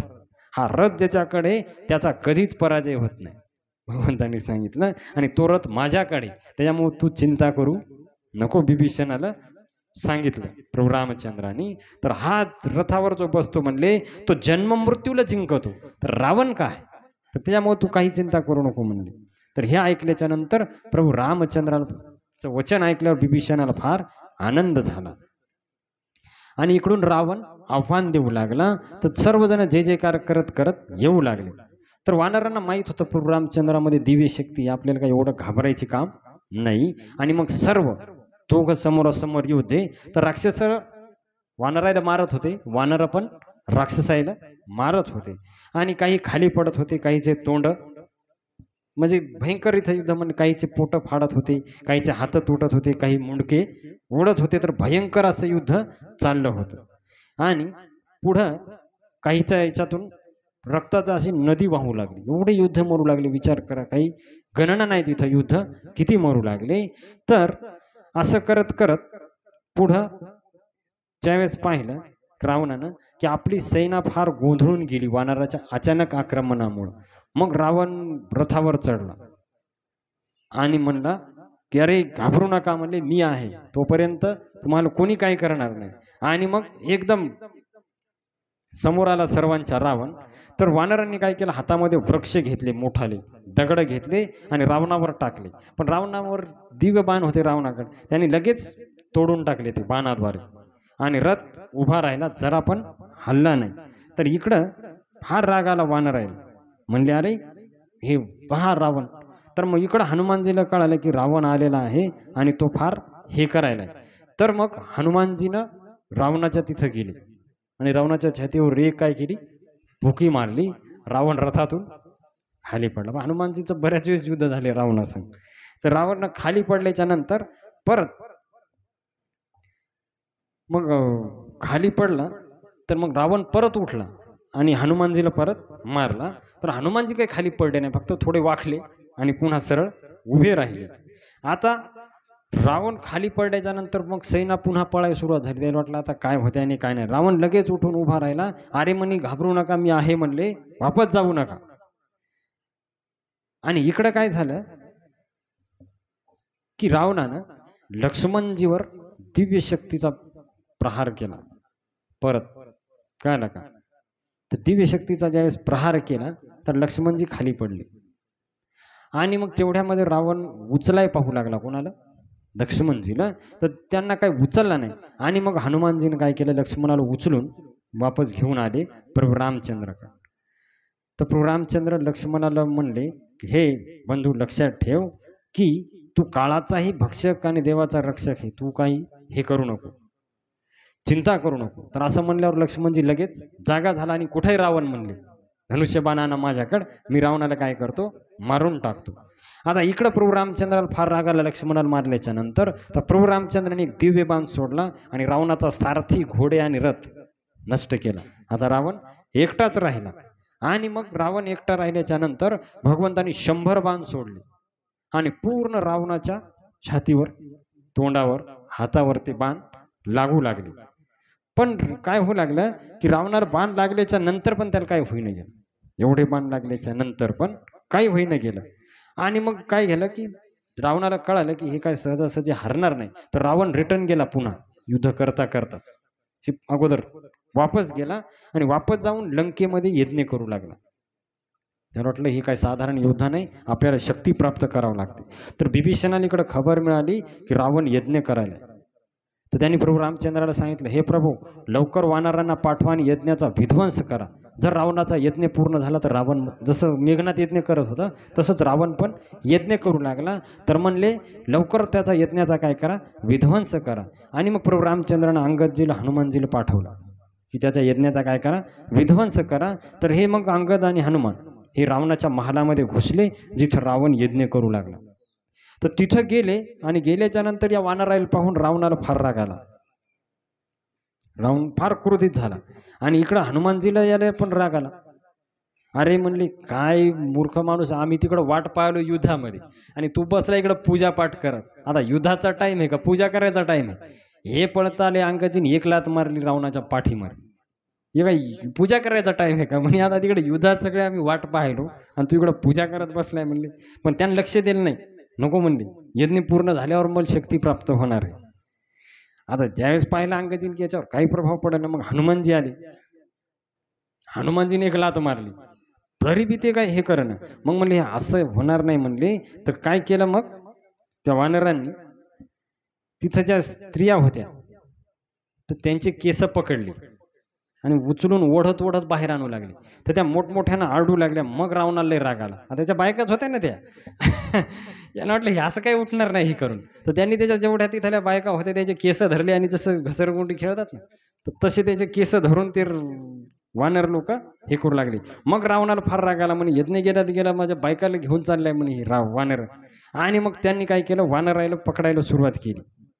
आणि मग जसा रावण यज्ञाहून उठला लगेच या वानराने यज्ञाचा काय केला, विध्वंस करून टाकला. त्याचा यज्ञ अपूर्ण राहिला, पूर्ण झाला नाही. तर रावणाला फार दुःख झालं, यज्ञ आता पूर्ण झाला नाही, आता काय माहीत काय होते तर.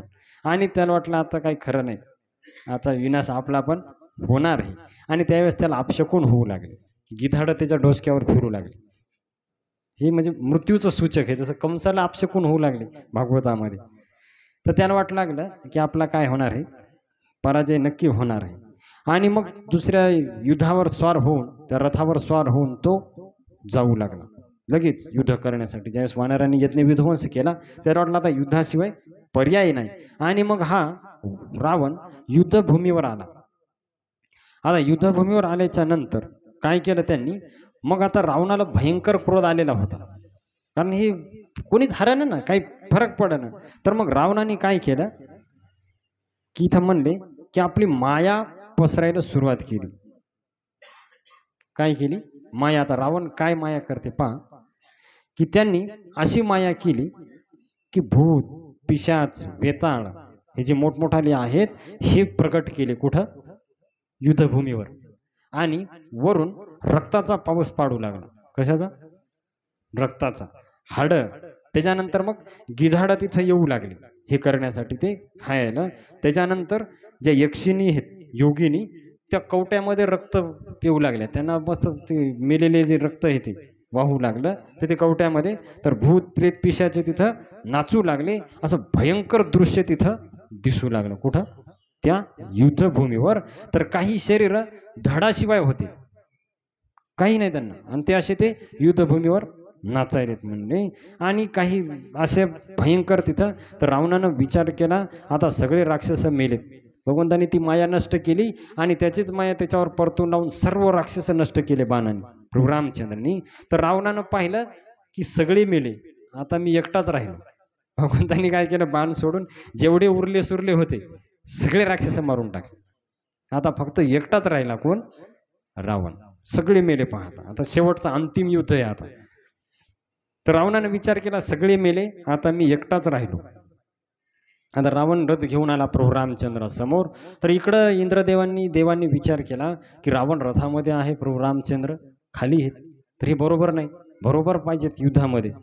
आता राक्षस आहे ना रावण, त्यांना तसं पाहिलं तर खाली आहे पाहिजेत, राम खाली आहे म्हणल्यावर. पण राक्षसांना या युद्धाचे नियमाचं काही नसते, ते लगेच युद्धाचे नियम तोडतात. आणि मग काय केलं, देवांनी पाहिलं प्रभू रामचंद्र पायी युद्ध करायलेत. मग इंद्रदेवांनी आपला रथ पाठवला आणि आपला सारथी मातली स्वर्गातून रथ खाली पाठवला आणि त्याच्यावर प्रभू रामचंद्र चढले.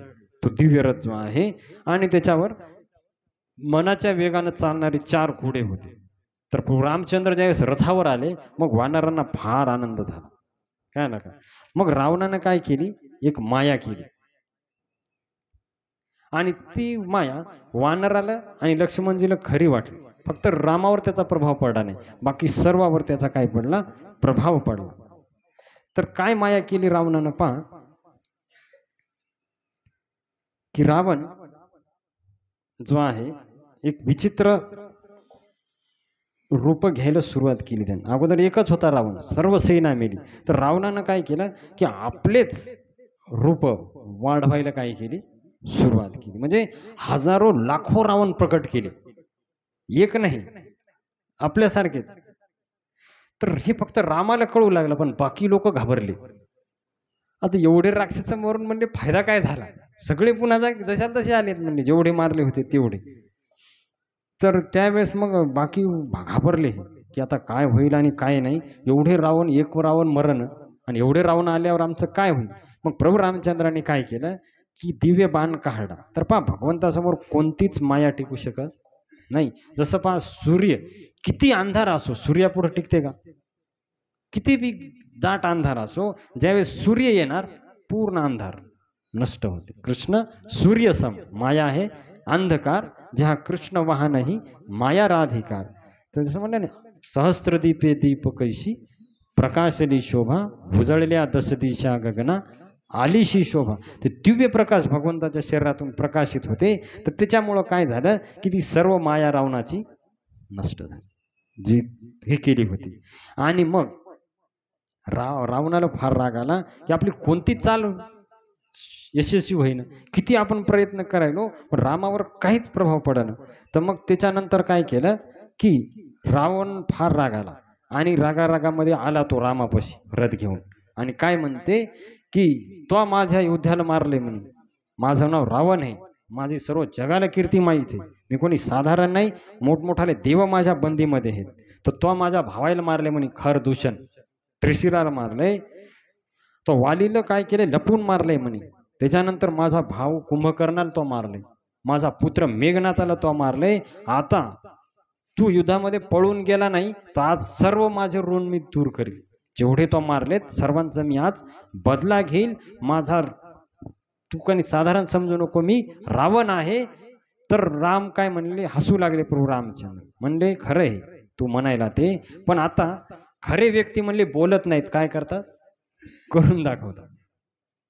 काय नाही, ज्याच्या तोंडामध्ये बळ असतं ते काही करत नाही. बोलणारे माणसं करत नाहीत आणि करणारे माणसं बोलत नाहीत जास्त. कळलं का. तर म्हणले की फुकटची बडबड करू नको, करून दाखव युद्धामध्ये. नुसता म्हणाला याचा बदला घेतो त्याचा बदला घेतो, मी समोरच आहे, मग काय करायचं तर कर म्हणले लगेच. आणि मग काय केलं, फुकट आपली कीर्ती हे करू नको म्हणले, तुला नीती सांगतो म्हणले. जगात 3 प्रकारचे पुरुष असतात. पाहता भगवंत फार सुंदर नीती सांगायलेत. तर एक असते गुलाबासारखा, एक असते आंबा आणि एक असते फणसासारखा.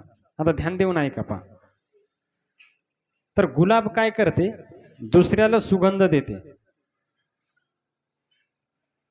कळालं का. आंबा फुले आणि फळं देते आणि तिसरा फणस फक्त फळं देते. 3 गोष्टी थोडं डोकं लावलं तर तुम्हाला समजल. तर असंच माणसामध्ये 3 जण असतात की फक्त काही बोलतात, काय करतात, फक्त वास देतात. गुलाब जसा वास देते पण करत काहीच नाही. दुसरे बोलतात आणि करतात पण, काय ना का. जसं आंबा फुलं येतात, मोहर बी येते ना आंब्याला, आणि नंतर फळं पण लागतात. आणि तिसरं आहे फणस, तर फणसाला फूल येत नाही, फक्त फळच लागतात. तसं म्हणलं काही माणसं फक्त करतात, बोलत नाही. तर कळलं का. तर हे ऐकल्यावर रावण फार हसू लागला, म्हणे मला शिकवायला म्हणले, तुला आता भीती वाटायली माझी म्हणून तू असा बोलायला म्हणले. तर रावण ज्यावेळेस असा बोलू लागला तर प्रभू रामचंद्राने मग बाण सोडायला सुरुवात केली आणि रावणानं पण बाण सोडायला सुरुवात केली. तर भगवंताने अग्निबाणाचं संधान केलं आणि रावणाचे सर्व बाण काय केले, निकामी केले. कळलं का, सर्व निष्फळ करून टाकले. आणि मग प्रभू रामचंद्रानं रावणाचा जो सारथी होता त्याला 100 बाण मारले. किती, 100 रावणाच्या सारथ्याला. आणि मग रावणानं पण काय केलं, प्रभू रामचंद्राच्या सारथ्याला 100 बाण मारले. तर प्रभू रामचंद्राचा जय जयकार करून तो खाली पडला. तर प्रभू रामचंद्राने स्पर्श केला, लगेच तो उठून बसला. आता इकडं काय झालं पहा, की ज्यावेळेस प्रभू रामचंद्रानं पाहिलं सारथ्याला बाण लागले, तर भगवंताला फार क्रोध आला की माझ्या सारथ्यावर तो आक्रमण करायला. एकदम क्रोध आला भगवंताला. आणि भगवंतांनी मग काय केलं, दिव्य बाण काढायला सुरुवात केली आणि भयंकर बाण सोडले. कोणावर? रावणावर. आणि ज्यावेळेस रावणावर बाण सोडू लागले तर 10 बाण 10 मस्तकावर सोडले. पण काय होऊ लागलं की रावणाचे मस्तक कापू लागले आणि परत उगवू लागले. जसं झाडाचा फांदा कापलं की जसं केळी कापल्यावर पुन्हा येते ना, तर तसे रावणाचे मस्तक कापून परत वर येऊ लागले. मग प्रभू रामचंद्राने हात कापले, हात परत आले. तर भगवंताला कळलं असं कसं व्हायले, परत पुन्हा पुन्हा येऊ लागले. तर भगवंत पुन्हा पुन्हा का पाहिलेत, पुन्हा पुन्हा यायलेत. आता इकडं पाहिलं तर आता कसं काय व्हायले म्हणले, हे का पाहिलेत आणि जशाल तसे पुन्हा मस्तक काय व्हायलेत, हे व्हायलेत. तर आता इकडं पाहिलं की आता काय होईल, इकडं देवांना फार चिंता लागली की याचा अर्थ रावण आता मरत, रामाच्या बाणानं जर रावण मरण तर दुसरा आता कोण मारणार हे रावणात, कारण मान तुटल्यावर कसा व्यक्ती जगल. तर भगवंत 10 बाण सोडायलेत, खाली 20 बाण सोडायलेत. तर 20 हात तुटायलेत, 10 मस्तक तुटायलेत, पण पुन्हा जशाल तसे व्हायले, दुसरा बाण काढ असतो. आणि असं ज्यावेळेस हे केलं तर म्हणू लागले आता कसं होईल म्हणले असं केल्याच्या नंतर. आता मग प्रभू रामचंद्रांनी काय केलं, पाहिलं की हे काय असा मरणार नाही. तर मग बिभीषण जवळ जाऊ लागले प्रभू रामचंद्राचे. तर रावणाला कळलं, बिभीषणाला माहीत आहे. काय माहित होतं बिभीषणाला की रावणाचं मरण कशामध्ये. त्याच्यामुळं मग रावणाला फार राग आला. म्हणजे अरे हे कुल घातकी म्हणे, हे आता माझा भेद सांगणार रामाला आणि माझा मृत्यू होणार. तर भयंकर क्रोध आला रावणाला आणि रावणाने एक दिव्य शक्तीचा प्रहार केला. कोणावर? बिभीषणावर. बिभीषणाच्या दिशेनं दिव्य शक्तीचा प्रहार ज्यावेळेस केला तर मग प्रभू रामचंद्रांनी बिभीषणाला मागं घातलं आणि स्वतः पुढे उभे राहिले. पहा, तर तुळशीदासजी म्हणतात हे आहेत भगवंत, की भक्ताला माग आणि स्वतः संकटासाठी मागे पुढे उभा राहे सांभाळीत आलिया आघात निवारया.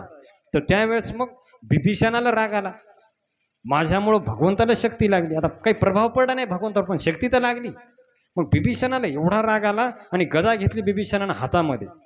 आणि मग रागामध्ये काय म्हणते बिभीषण पहा, की मूर्खा म्हणले, नीच दुर्बुद्धीचा आहे तू. तो सगळ्या संग वैर केले म्हणले, तो शिवाला शिर अर्पण केले होते, त्याच्यामुळे तुला एवढे शिर आता प्राप्त व्हायलेत. तर आतापर्यंत तू वाचला, पण आता मृत्यू तुझ्या डोक्यावर नाचायला. तर आज मी तुला वध करणार. बिभीषणाला राग आला रामाला मारल्यामुळे. आणि बिभीषणानं मग काय केलं की गदा उचलली आणि मोठ्यानं गदा घेऊन रावणाच्या छातीमध्ये प्रहार केला.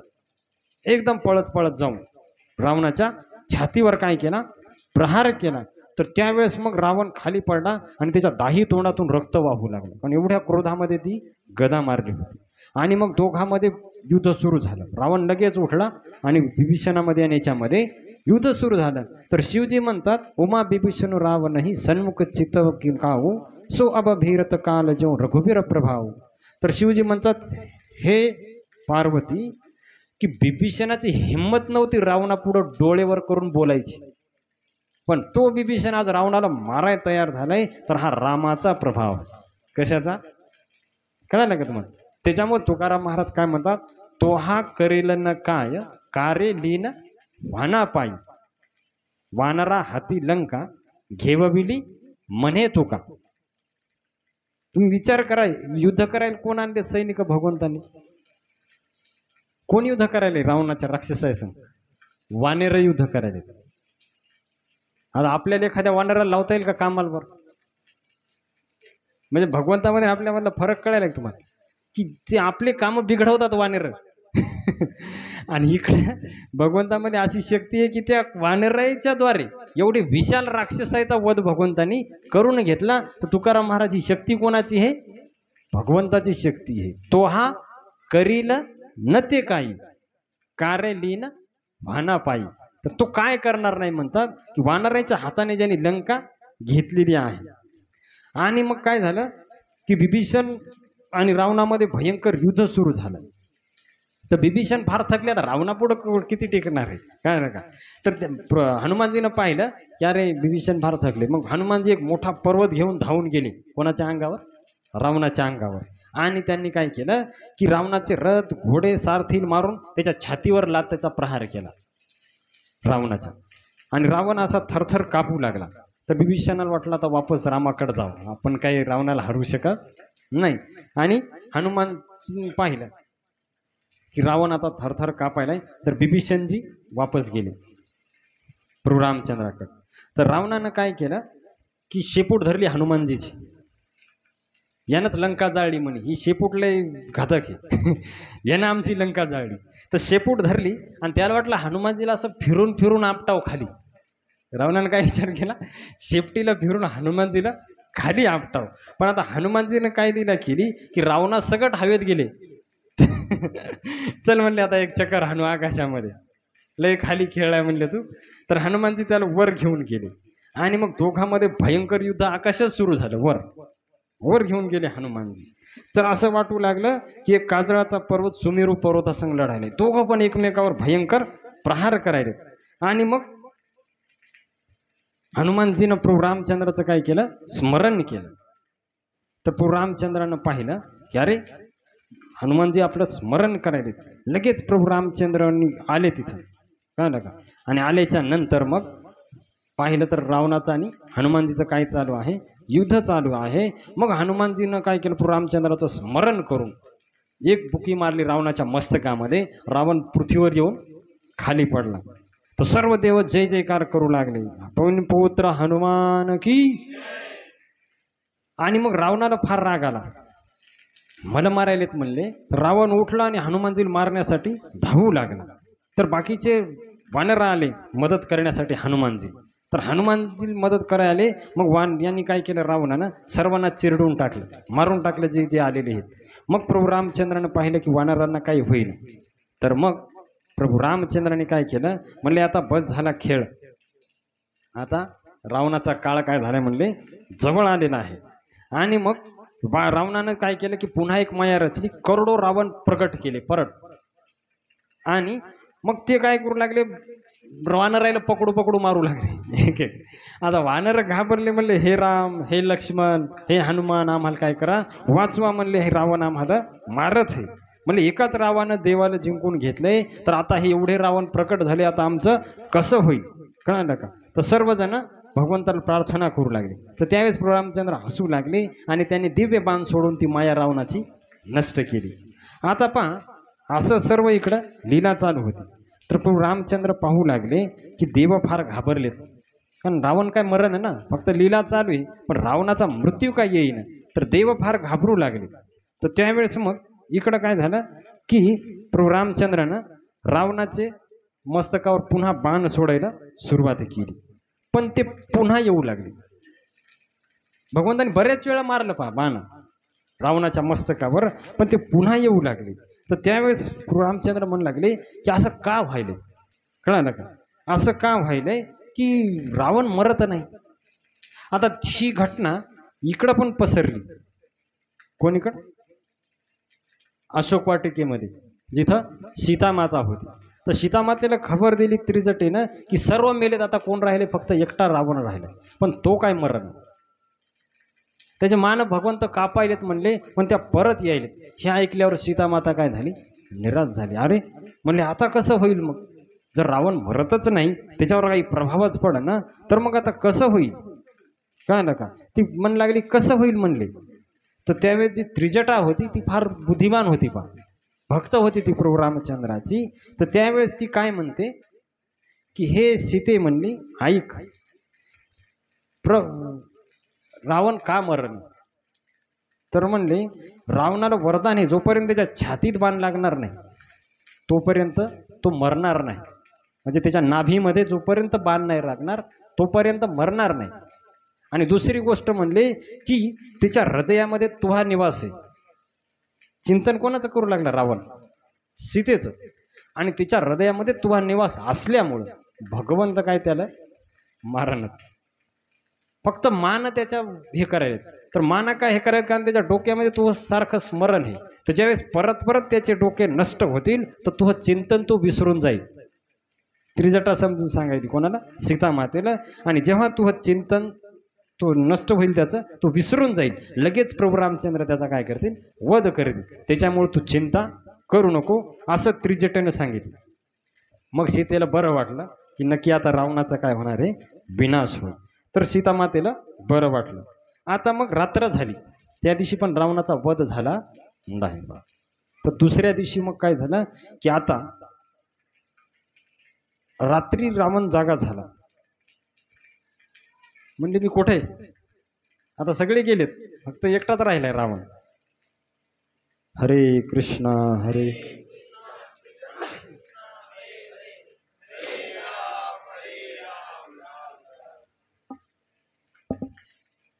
तर म्हणले रात्र झाली, म्हणले आता सकाळी तुम्हाला युद्ध करायला जायचं, तर उद्या अंतिम निर्णय होणार आहे म्हणले.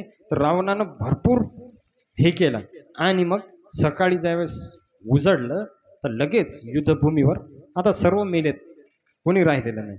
लक्ष द्यायले. तर रावण गेला युद्धभूमीवर एकटाच. आता कोणी त्याला सैनिक पण नाही मागं पुढं. आणि तिकडं ज्यावेळेस युद्धभूमीवर गेला तर युद्धभूमीवर गेल्याच्या नंतर प्रभू रामचंद्रांनी मग भयंकर युद्ध करायला सुरुवात केली. आता रावण एकदम रागामध्ये आला. पहा, जे कोणी येईल त्याला मारू लागला. आणि तो एकदम असं वेड्यासारखं करू लागला रावण. आता कारण मरण आता जवळ आलं. जे कोणी दिसेल त्याला मारायला सुरुवात केली. तो पाहिजे नाही गेला हे वानेर हे का कोण आहे. तो वानेर घाबरले, म्हणले हे काय झाले आज रावणाला. आणि प्रभू रामचंद्राला सांगू लागले, म्हणले प्रभू आता तुमच्याशिवाय रावणाला कोणी मारू शकत नाही. म्हणले आता तुम्ही लवकरात लवकर रावणाचा काय करा? वध करा म्हणले. कारण त्या रावणाला आता कोणी मारू शकत नाही. तो एकदम क्रोधामध्ये आलेला आहे. तर त्यावेळेस मग प्रभू रामचंद्रांनी परत बाण मारली. किती? 30 बाण मारले. 20 भुजावर 20 आणि 10 डोक्यावर 10. तर मारल्याच्या नंतर परत ते झाले प्रकट. मग प्रभू रामचंद्र बी विचार करू लागले, नेमकं काय आहे हे बाण? म्हणे आतापर्यंत मी जेवढ्याला मारले तेवढ्याचं काम करून आलेत, हे रावण का मरण? तर बिभीषण जवळच होते. तर बिभीषणाला प्रभू रामचंद्राने बोलवलं. आता बा इथं शिवजी काय म्हणतात पार्वतीला, तर ज्या काळ घाबरते तर त्याला काय सांगायची गरज आहे दुसऱ्या कोणी? सर्व त्यांना माहीत आहे. न सांगता तुम्हा कळो येते अंतर. त्यांना सगळं माहीत आहे. पण ते बिभीषणाची परीक्षा पाहू लागले. रामाला काय माहीत नव्हतं का रावण असा मारणार, पण परीक्षा बिभीषणाची. तर मग भगवंत बिभीषणापाशी गेले, म्हणले हा रावण का मरत नाही? एवढे बाण मी ज्याला मारले ते सर्व मेले, रावणामध्ये का प्रभाव पडला? तर त्यावेळेस बिभीषणजी म्हणले, हे प्रभू, रावणाच्या नाभीमध्ये अमृत कळस आहे. जोपर्यंत ते अमृत कळस सुकणार नाही तर याचा मृत्यू होणार नाही. तर तुम्हाला नाभीमध्ये बी बाण मारावं लागेल. कुठं? नाभीमध्ये. तर त्यावेळेस मग प्रभू रामचंद्रांनी म्हणले, ठीक आहे म्हणले, आता हा रावणचा शेवटचा क्षण. आता रावण 100% काय होणार? मृत्यू होणार. तर त्यावेळेस मग अपशकून व्हायला सुरुवात झाली. गाढव, कोल्हे, कुत्रे रडू लागले, पक्षी कलकलाट करू लागले, तर आकाशातून तारे पडू लागले. कारण आता पूर्ण हे भयंकर हे होणार आहे. काही कारण नसताना सूर्याला ग्रहण लागलं, काही कारण नसताना. कारण आता मंदोदरीचं हृदय धडधड करू लागलं. कारण आता रावणाचा अंत काय झालाय, तर मूर्त्या ज्या होत्या त्याच्या डोळ्यातून अश्रू वाहू लागले मूर्तीच्या. कारण आता अशुभ होणार आहे. आकाशातून वज्रपात वाहू लागले. त्याच्यानंतर भरपूर वारं सुटलं. त्या टायमाला अचानक पृथ्वीवर भूकंप होऊ लागले. ज्यावेळेस रावण मरायचा टाईम आला त्यावेळेस. तर अशा अमंगल घटना घडू लागल्या म्हणले. त्यावेळेस देव जय जयकार करू लागले की हे प्रभू, लवकरात लवकर रावणाचा काय करा? वध करा. कारण हे मरस्तोर आमची सुटका नाही. रावणाच्या बंदीमध्ये देव विसरू नका आणखीन, तर आमची सुटका नाही म्हणले. आणि मग प्रभू रामचंद्राने काय केलं? खैची सरासर श्रवण लागे, छाडे सर 31, रघुनायक सायक चले, मानहु काल फणीस. मग प्रभू रामचंद्राने एकाच वेळेस 31 बाणाचं संधान केलं. अगोदर 30 सोडू लागले, आता किती सोडे? 31 बाण एकाच वेळेस. आणि ते बाण असे होते की दिव्य बाण. तर त्या दिव्य बाण ज्यावेळेस सोडले तर 10 बाणांनी 10 डोके तोडले आणि 20 बाणांनी 20 हात तोडले. आणि जो 31वा बाण होता तो रावणाच्या नाभीमध्ये लागला, कळलं का? आणि नाभीमध्ये ज्यावेळेस लागला तेव्हा अमृतकुंभ नष्ट झाला नाभीमधला, आणि अमृतकुंभ नष्ट झाल्यावर मग रावण आरडू लागला. इतक्या रावणाला काहीच झालं नव्हतं, कळलं का? आणि मग रावण मोठमोठ्यानं आरडू लागला आणि म्हणे राम कुठे आहे, त्याला मला मारायचंय, राम कुठं आहे, राम कुठं आहे, असं करत करत रावण पृथ्वीवर पडला. हा किती भाग्यवान. मृत्यूच्या टायमाला कोणाचं स्मरण व्हायले, राम कुठं आहे म्हणले, आणि हा रावण असं म्हणत म्हणत पृथ्वीवर खाली पडला. प्रभु रामचंद्र भगवान की, प्रभु रामचंद्र भगवान की, प्रभु रामचंद्र भगवान की. आणि मग रावण ज्यावेळेस खाली पडला, त्याच्या मस्तकाचे तुकडे झाले, हाताचे तुकडे झाले आणि रावण खाली पडला. तर आणि प्रभू रामचंद्राचे जे दिव्य बाण होते ते वापस त्यांच्या भात्यामध्ये येऊन बसले. पहा, तो सर्व देव जय जयकार करू लागले, भगवंतावरून पुष्पवृष्टी टाकू लागली, कारण सर्वच सुखी झाले. पहा, रावण मेल्यामुळं देवता गंधर्व सर्वजण काय झाले, सुखी झाले, आणि सर्वजण प्रभू रामचंद्राचा जय जयकार करू लागले. तर प्रभू रामचंद्र एवढे सुंदर दिसू लागले, सर्वजण प्रभू रामचंद्राचा जय जयकार करू लागले. सर्व वानर सेना आनंदानं उड्या मारू लागले.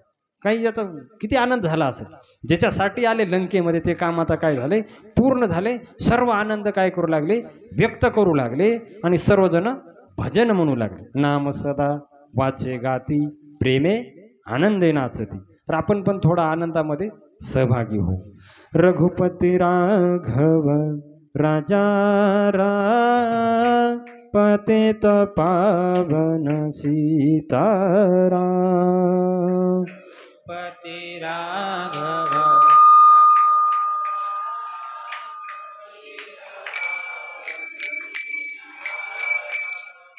रघुपति राघव राजा राम, पतित पावन सीताराम. रघुपति राघव राजा राम, पतित पावन सीताराम. हो राजा राम, राजा राम, पतित पावन सीताराम.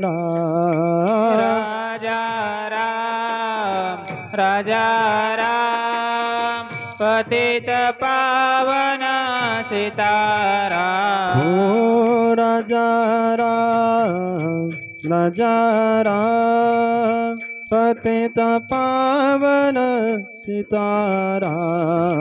राजा राम, राजा राम, पतित पावन सीताराम. रघुपति राघव राजा राम, पतित पावन सीताराम. ओ रघुपति राघव राजा राम, पतित पावन सीताराम. रघुपति राघव राजा राम, पतित पावन सीताराम. ओ रघुपति राघव राजा राम, पतित पावन सीताराम. रघुपति राघव राजा राम, पतित पावन सीताराम. ओ रघुपति राघव राजा राम, पतित पावन सीताराम. रामचंद्र भगवान की जय. तर सर्वत्र काय झाला, आनंद उत्सव साजरा झाला रावण मेल्याच्या नंतर. तर पहा, ज्यावेळेस दुष्ट व्यक्ती मरते तर सर्वांना काय होते, आनंद होते, आणि जेव्हा सज्जन व्यक्ती मरते सर्वांना दुःख होते. तर सर्वत्र आनंद झाला, पण मंदोदरीला फार दुःख झालं, कारण पतिव्रता स्त्री होती. तर ती छाती पडून आक्रोश करू लागले, तिचे केस मोकळे सुटले, आणि रडत रडत रावणापाशी आली. रावणाचं जे शरीर पडलं होतं, तर म्हणले, हे नाथ, तुमच्या मी किती वेळा सांगितलं समजून तुम्ही ऐकलं नाही, त्याच्यामुळे आज तुमची ही दशा झाली की ज्या रावणाला सर्वजण घाबरायचे तो रावण आता युद्धभूमीवर पडलाय, काळाच्या काय झालाय, अधीन झालाय म्हणले. तर हे फक्त सीतेच्या आसक्तीमुळे झालंय म्हणे. सीतेवर तुम्ही काय केली, आसक्ती केली, म्हणून अशी तुमची गती झाली. तर हे नाथ, तर जे रामाला बेनमुख आहे त्याची हीच गती होणार. मंदोदरी म्हणते, जो रामाला विनमुख झालाय ती हीच गती. तर प्रभू रामचंद्र पाहू लागले, फार दुखी आहे मंदोदरी. तर भगवंतांनी तिला थोडं समजून सांगितलं. म्हणले ही नीतीच आहे, जैसे ज्याचे कर्म तैसे फळ देतो ईश्वर. तर बिभीषणाला पण फार दुःख झालं, कारण रावणाच्या सर्व स्त्रिया रडू लागल्या. बिभीषणजी पण दुःखी झाले, ते पण रडू लागले. मग प्रभू रामचंद्रांनी सांगितलं बिभीषणाला की बिभीषणा,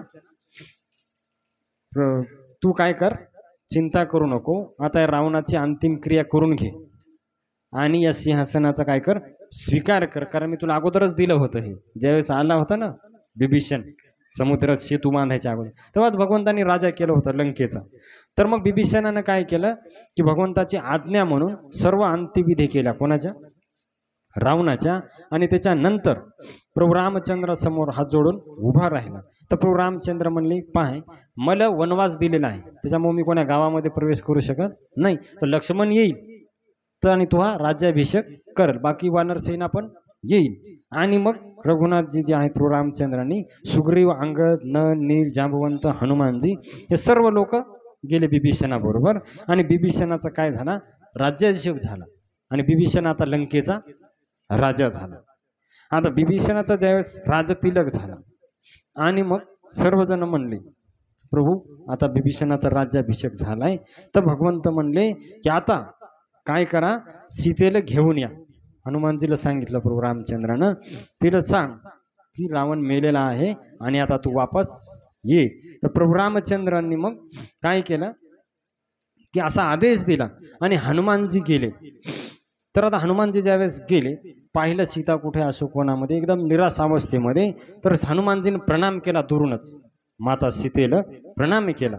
तर सीता मातेला एवढा आनंद झाला, म्हणले माझे राम आणि लक्ष्मण सुखी आहेत का, माझे रघुनाथ जे आहेत प्रभू आहेत ते सुखी आहेत का, वानर सुखी आहेत का. तर हनुमानजी म्हणले, हे माते सर्वजण सुखी आहेत, रावणाचा काय झालाय, वध झालाय, बिभीषण आता लंकेचा राजा झाला आहे, तर तू काही चिंता करू नको. तर हे ऐकल्यावर सीतामातेला एवढा आनंद झाला, तिच्या डोळ्यातून आनंदाचे काय वाहू लागले, अश्रू वाहू लागले. म्हणले, हे हनुमंता मी काय देऊ, म्हणले तुला एवढी आनंददायक वार्ता माझ्यासाठी काही नाही, म्हणले मी काय देऊ म्हणले तुला. तर ऐक म्हणले, सर्व गुण तू या हृदयामध्ये वास करोत आणि राम तुझ्यावर नेहमी प्रसन्न राहो, असा आशीर्वाद दिला. प्रभू रामचंद्राचं प्रेम तुला काय हो, प्राप्त हो. आणि मग म्हणले आता मग लवकरात लवकर प्रभू रामापाशी काय कर, घेऊन चल. आणि ज्यावेळेस हनुमानजी सीतामातेला घेऊन येऊ लागले, तर बिभीषण आता राजा झाले ना. तर बिभीषणजीला प्रभू रामचंद्राने सांगितलं की आता ती पालखीमध्ये बसून आणा. तर आणल्याच्या नंतर मग इकडं काय केलं, सीतामातेला स्नान घातलं, सर्व राक्षसनीनं हे करून दागिने घातले आणि सुंदर पालखी सजवून प्रभू रामचंद्राकडे घेऊन आले सीतामातेला. तर सीतामाता ज्यावेळेस आले, तर आल्याच्या नंतर मग म्हणले की सीतामातेला पायी चालताना म्हणजे सर्वांना दर्शन, कारण वानरांनी आणखीन पाहिलं नाही, फक्त हनुमानजीने पाहिले सीतेला, बाकी तर सर्व वानरांना काय होईल म्हणले, दर्शन होईल. आता काय झालं की सर्व सीता मग पैदल येऊ लागली सर्व वानर सेनेमधून. आता काय झालं, पण प्रभू रामचंद्रांनी एक लीला रचली. तुम्ही जर ध्यानपूर्वक कथा ऐकली असेल तर आपण एक प्रसंग पाहिला होता अरण्यकांडामध्ये, की भगवंतांनी काय सांगितलं होतं सीतेला, पावक महातुम कर निवासा, तू अग्नीमध्ये काय कर, निवास कर, जोपर्यंत हे सर्व राक्षस मरणार नाहीत. तर ती लीला करायची. आता बाहेरून आपल्याला कठोर लीला दिसायली, पण आतलं जर आपण पाहिलं तर ही फक्त प्राप्ती आहे सीतेची, परीक्षा नाही. अग्नीमध्ये जी सीता निवास करत आहे तिला भगवंत प्राप्त करायला अग्निदेवाकडून, कळलं का. तर मग काय केलं की भगवंत म्हणले की मी सीतेचा डायरेक्ट स्वीकार करणार नाही, कारण ही 1 वर्ष राहिली म्हणे रावणाच्या लंकेमध्ये, त्याच्यामुळं हिला अग्निपरीक्षा द्यावं लागलं. आता हे म्हणल्यावर सर्वजण दुःखी झाले. अरे असं कसं भाऊ, जिच्यासाठी सर्व केलं आणि तिलाच भगवंत स्वीकार करायला तयार. आता अग्निपरीक्षा म्हणजे मरणारच की, अग्नीमध्ये कोण वाचणार. सर्वांना असं वाटलं की अग्नीमध्ये काय होणार, मृत्यू होणार म्हणले. तर सर्वजण दुःखी झाले. पण राम म्हणल्याच्या नंतर कोणाची हिंमत होईना गेलं काही विचारायची. तर मग सर्वांनी ती तयारी केली अग्नीची. आणि सीता अग्नीमध्ये प्रभू रामचंद्राचं स्मरण करत करत प्रवेश केला अग्नीमध्ये. आणि अग्नीमध्ये प्रवेश केल्याच्या नंतर काय झालं की जी माया सीता होती ती अग्नीमध्ये नष्ट झाली आणि ओरिजिनल सीता मातेला घेऊन अग्निदेव प्रकट झाले. जी पहिली सीता होती तर ती प्रकट झाली. जसं समुद्रानं लक्ष्मीमाता विष्णूला अर्पण केली होती, समुद्र मंथन लीलेमध्ये लक्ष्मीमाता प्रकट झाली, तसं अग्निदेवानं सीता काय केली, प्रकट केली त्याच्यातून आणि प्रभू रामचंद्राला समर्पित केली आणि म्हणले हे प्रभू ही सीता निष्कलंक आहे, कोणताच कलंक नाही. निष्कलंक या शब्दाचा अर्थ कळते, जसं ज्ञानेश्वर महाराजांना म्हणतात नमो ज्ञानेश्वरा निष्कलंका, ज्याच्यावर कोणताच कलंक नाही असा व्यक्ती. तसे म्हणले ही सीता काय आहे, निष्कलंक आहे. आणि मग प्रभू रामचंद्राला बिभीषणजी म्हणले की काही दिवस आता तुम्ही लंकेमध्ये थांबा, सर्व आदर सत्कार. तर त्यावेळेस प्रभू रामचंद्राला भरताची आठवण आली. म्हणले भरताने मला वचन घेतले माझ्याकडून, जर 14 वर्षाच्या नंतर एक दिवस जरी जास्त झाला तर मी अग्नीमध्ये काय करील, प्रवेश करील. त्याच्यामुळं आता मी इथं एक क्षण पण थांबू शकत नाही, तर मला अशी व्यवस्था करा की लवकरात लवकर मी अयोध्येला काय करील, प्रयाण करील. आणि मग बिभीषणाने काय सुविधा केली, तर पुष्पक विमान होतं लंकेमध्ये, तर ते पुष्पक विमान घेऊन भगवंतांनी त्याच्यामध्ये प्रवेश केला. आणि सर्व वानर, ते फार विशाल विमान होतं ते, हनुमानजी, सुग्रीव, अंगद, बिभीषण हे सर्व लोकांनी त्या विमानामध्ये कारण प्रवेश केला. आणि मग ते विमान घेऊन प्रभू रामचंद्र जाऊ लागले कोणीकडं, अयोध्येच्या दिशेने. हरे कृष्णा कृष्ण कृष्ण हरे हरे, हरे राम राम राम हरे हरे.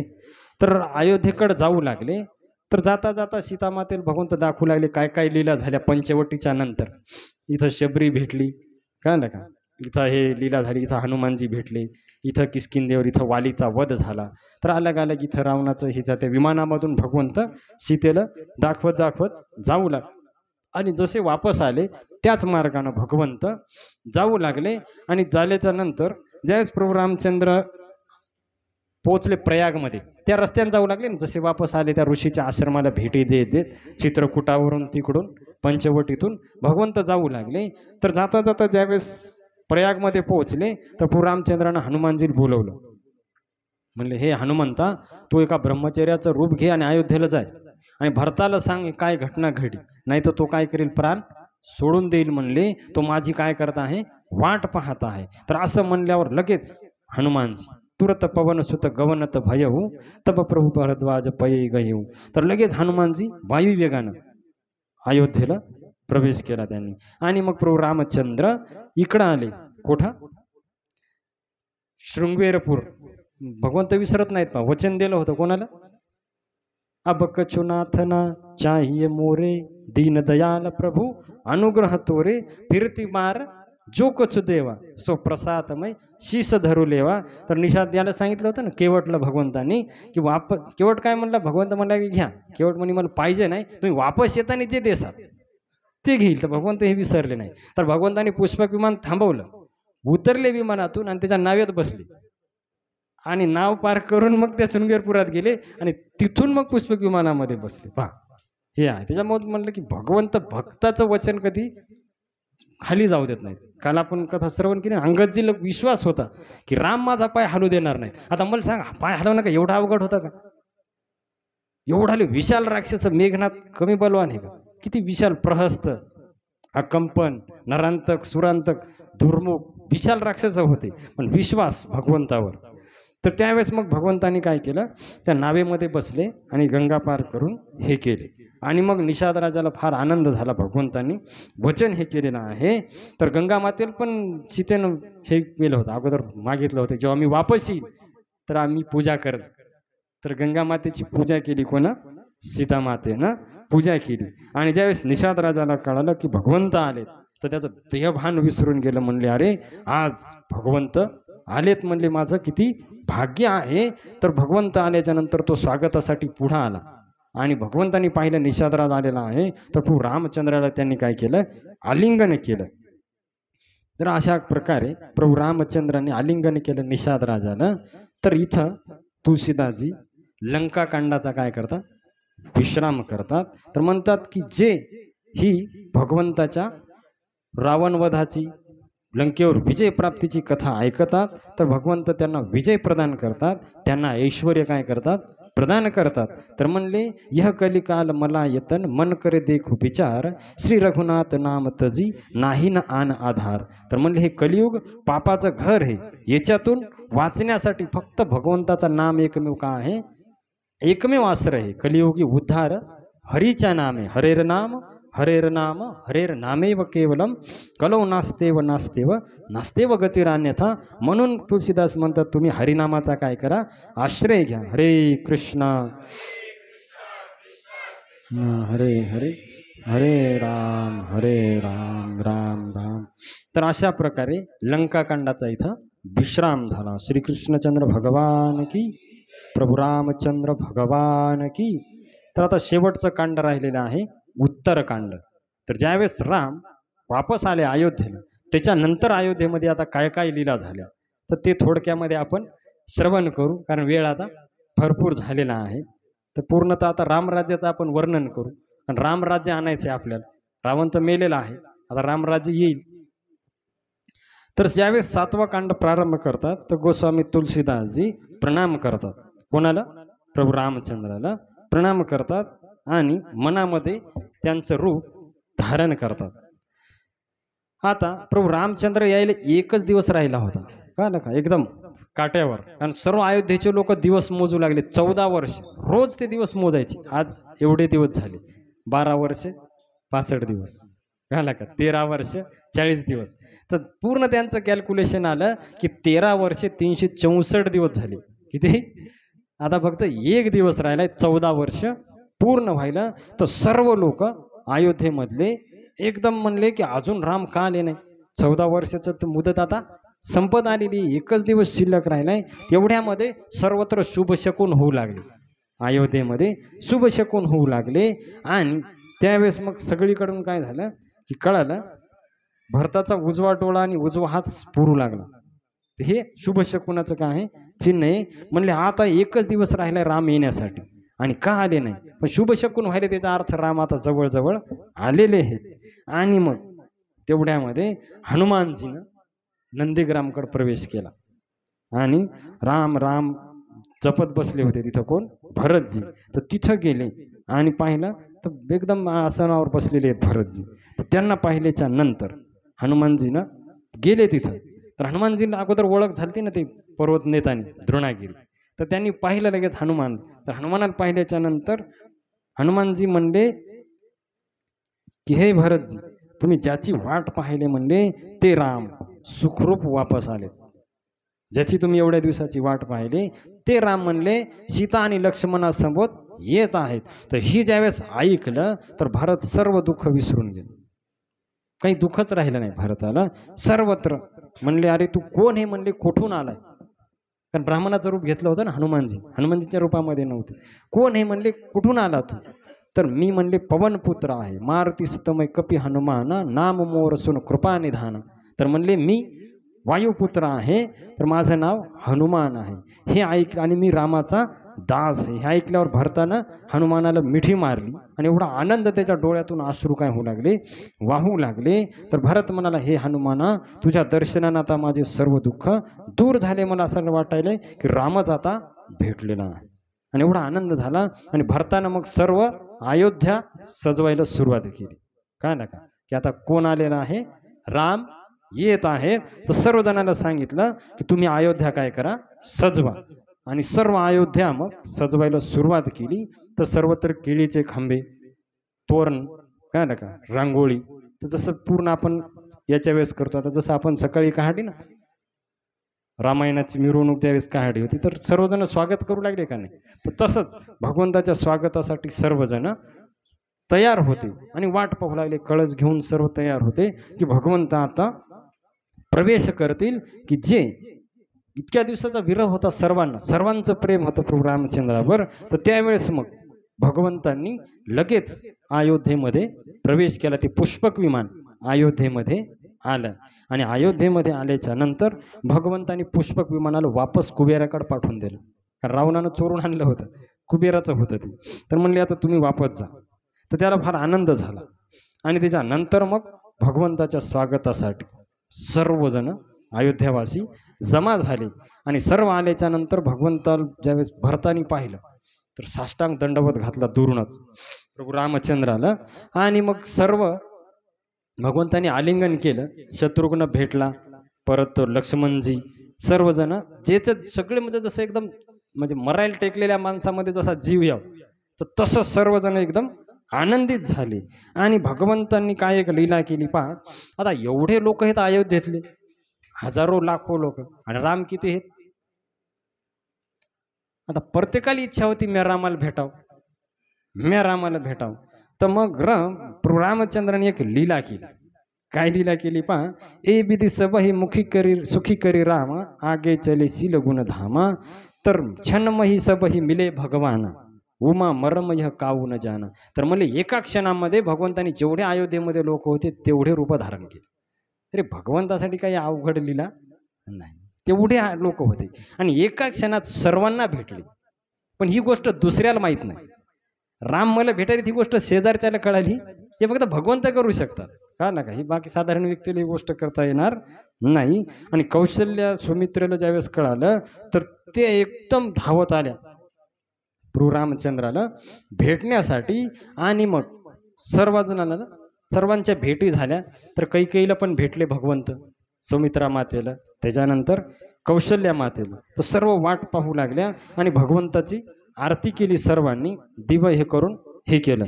तर भरतजी म्हणले की हे प्रभू आता तुम्ही लगेच सिंहासनावर बसा, हे कोणाचं आहे, तुमचंच आहे. मग गुरु वशिष्ठांनी काय केलं, लगेच सर्व सामग्री तयार केली सिंहासनावर बसण्याची, राजतिलकाची, आणि सर्व सामग्री तयार करून प्रभू रामचंद्राचा काय केला, अभिषेक केला. आणि आता अयोध्येचे राजा कोण झाले, राम झाले. आणि ज्यावेळेस अयोध्येमध्ये राजा राम झाले तर त्या राम राज्यामध्ये एवढा आनंद होता. तुकाराम महाराज एका अभंगामध्ये म्हणतात, झाले राम राज्य काय उणे आम्हासी. आता राम राज्य झाले, आता आम्हाला काहाची कमी राहिली नाही म्हणले. त्याच्यामुळे म्हणले अवध में आनंद भयो जय हो राजा राम की. अयोध्येमध्ये आता सर्वत्र आनंद झाला आणि सर्वत्र आनंद उत्सव म्हणजे काहाची कमी नाही. पहा आता इथं तुळशीदासजी राम राज्यामध्ये काय काय होतं त्याचं वर्णन करतात. तर म्हणले की दैहिक दैविक भौतिक तापा राम राज्य काहूनही व्यापा.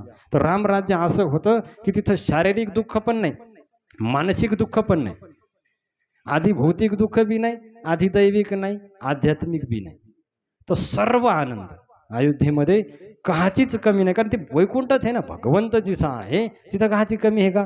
जसं गोकुळीच्या सुखा अंतपार नाही लेखा, तसंच अयोध्येमध्ये काहाची कमी नाही. सर्वजण एकदम आनंदामध्ये होते आणि रामराज्य भगवंतांनी काय केलं, तिथं प्रस्थापित केलं आणि सर्व एकदम आनंदानं अयोध्येमध्ये राहू लागले.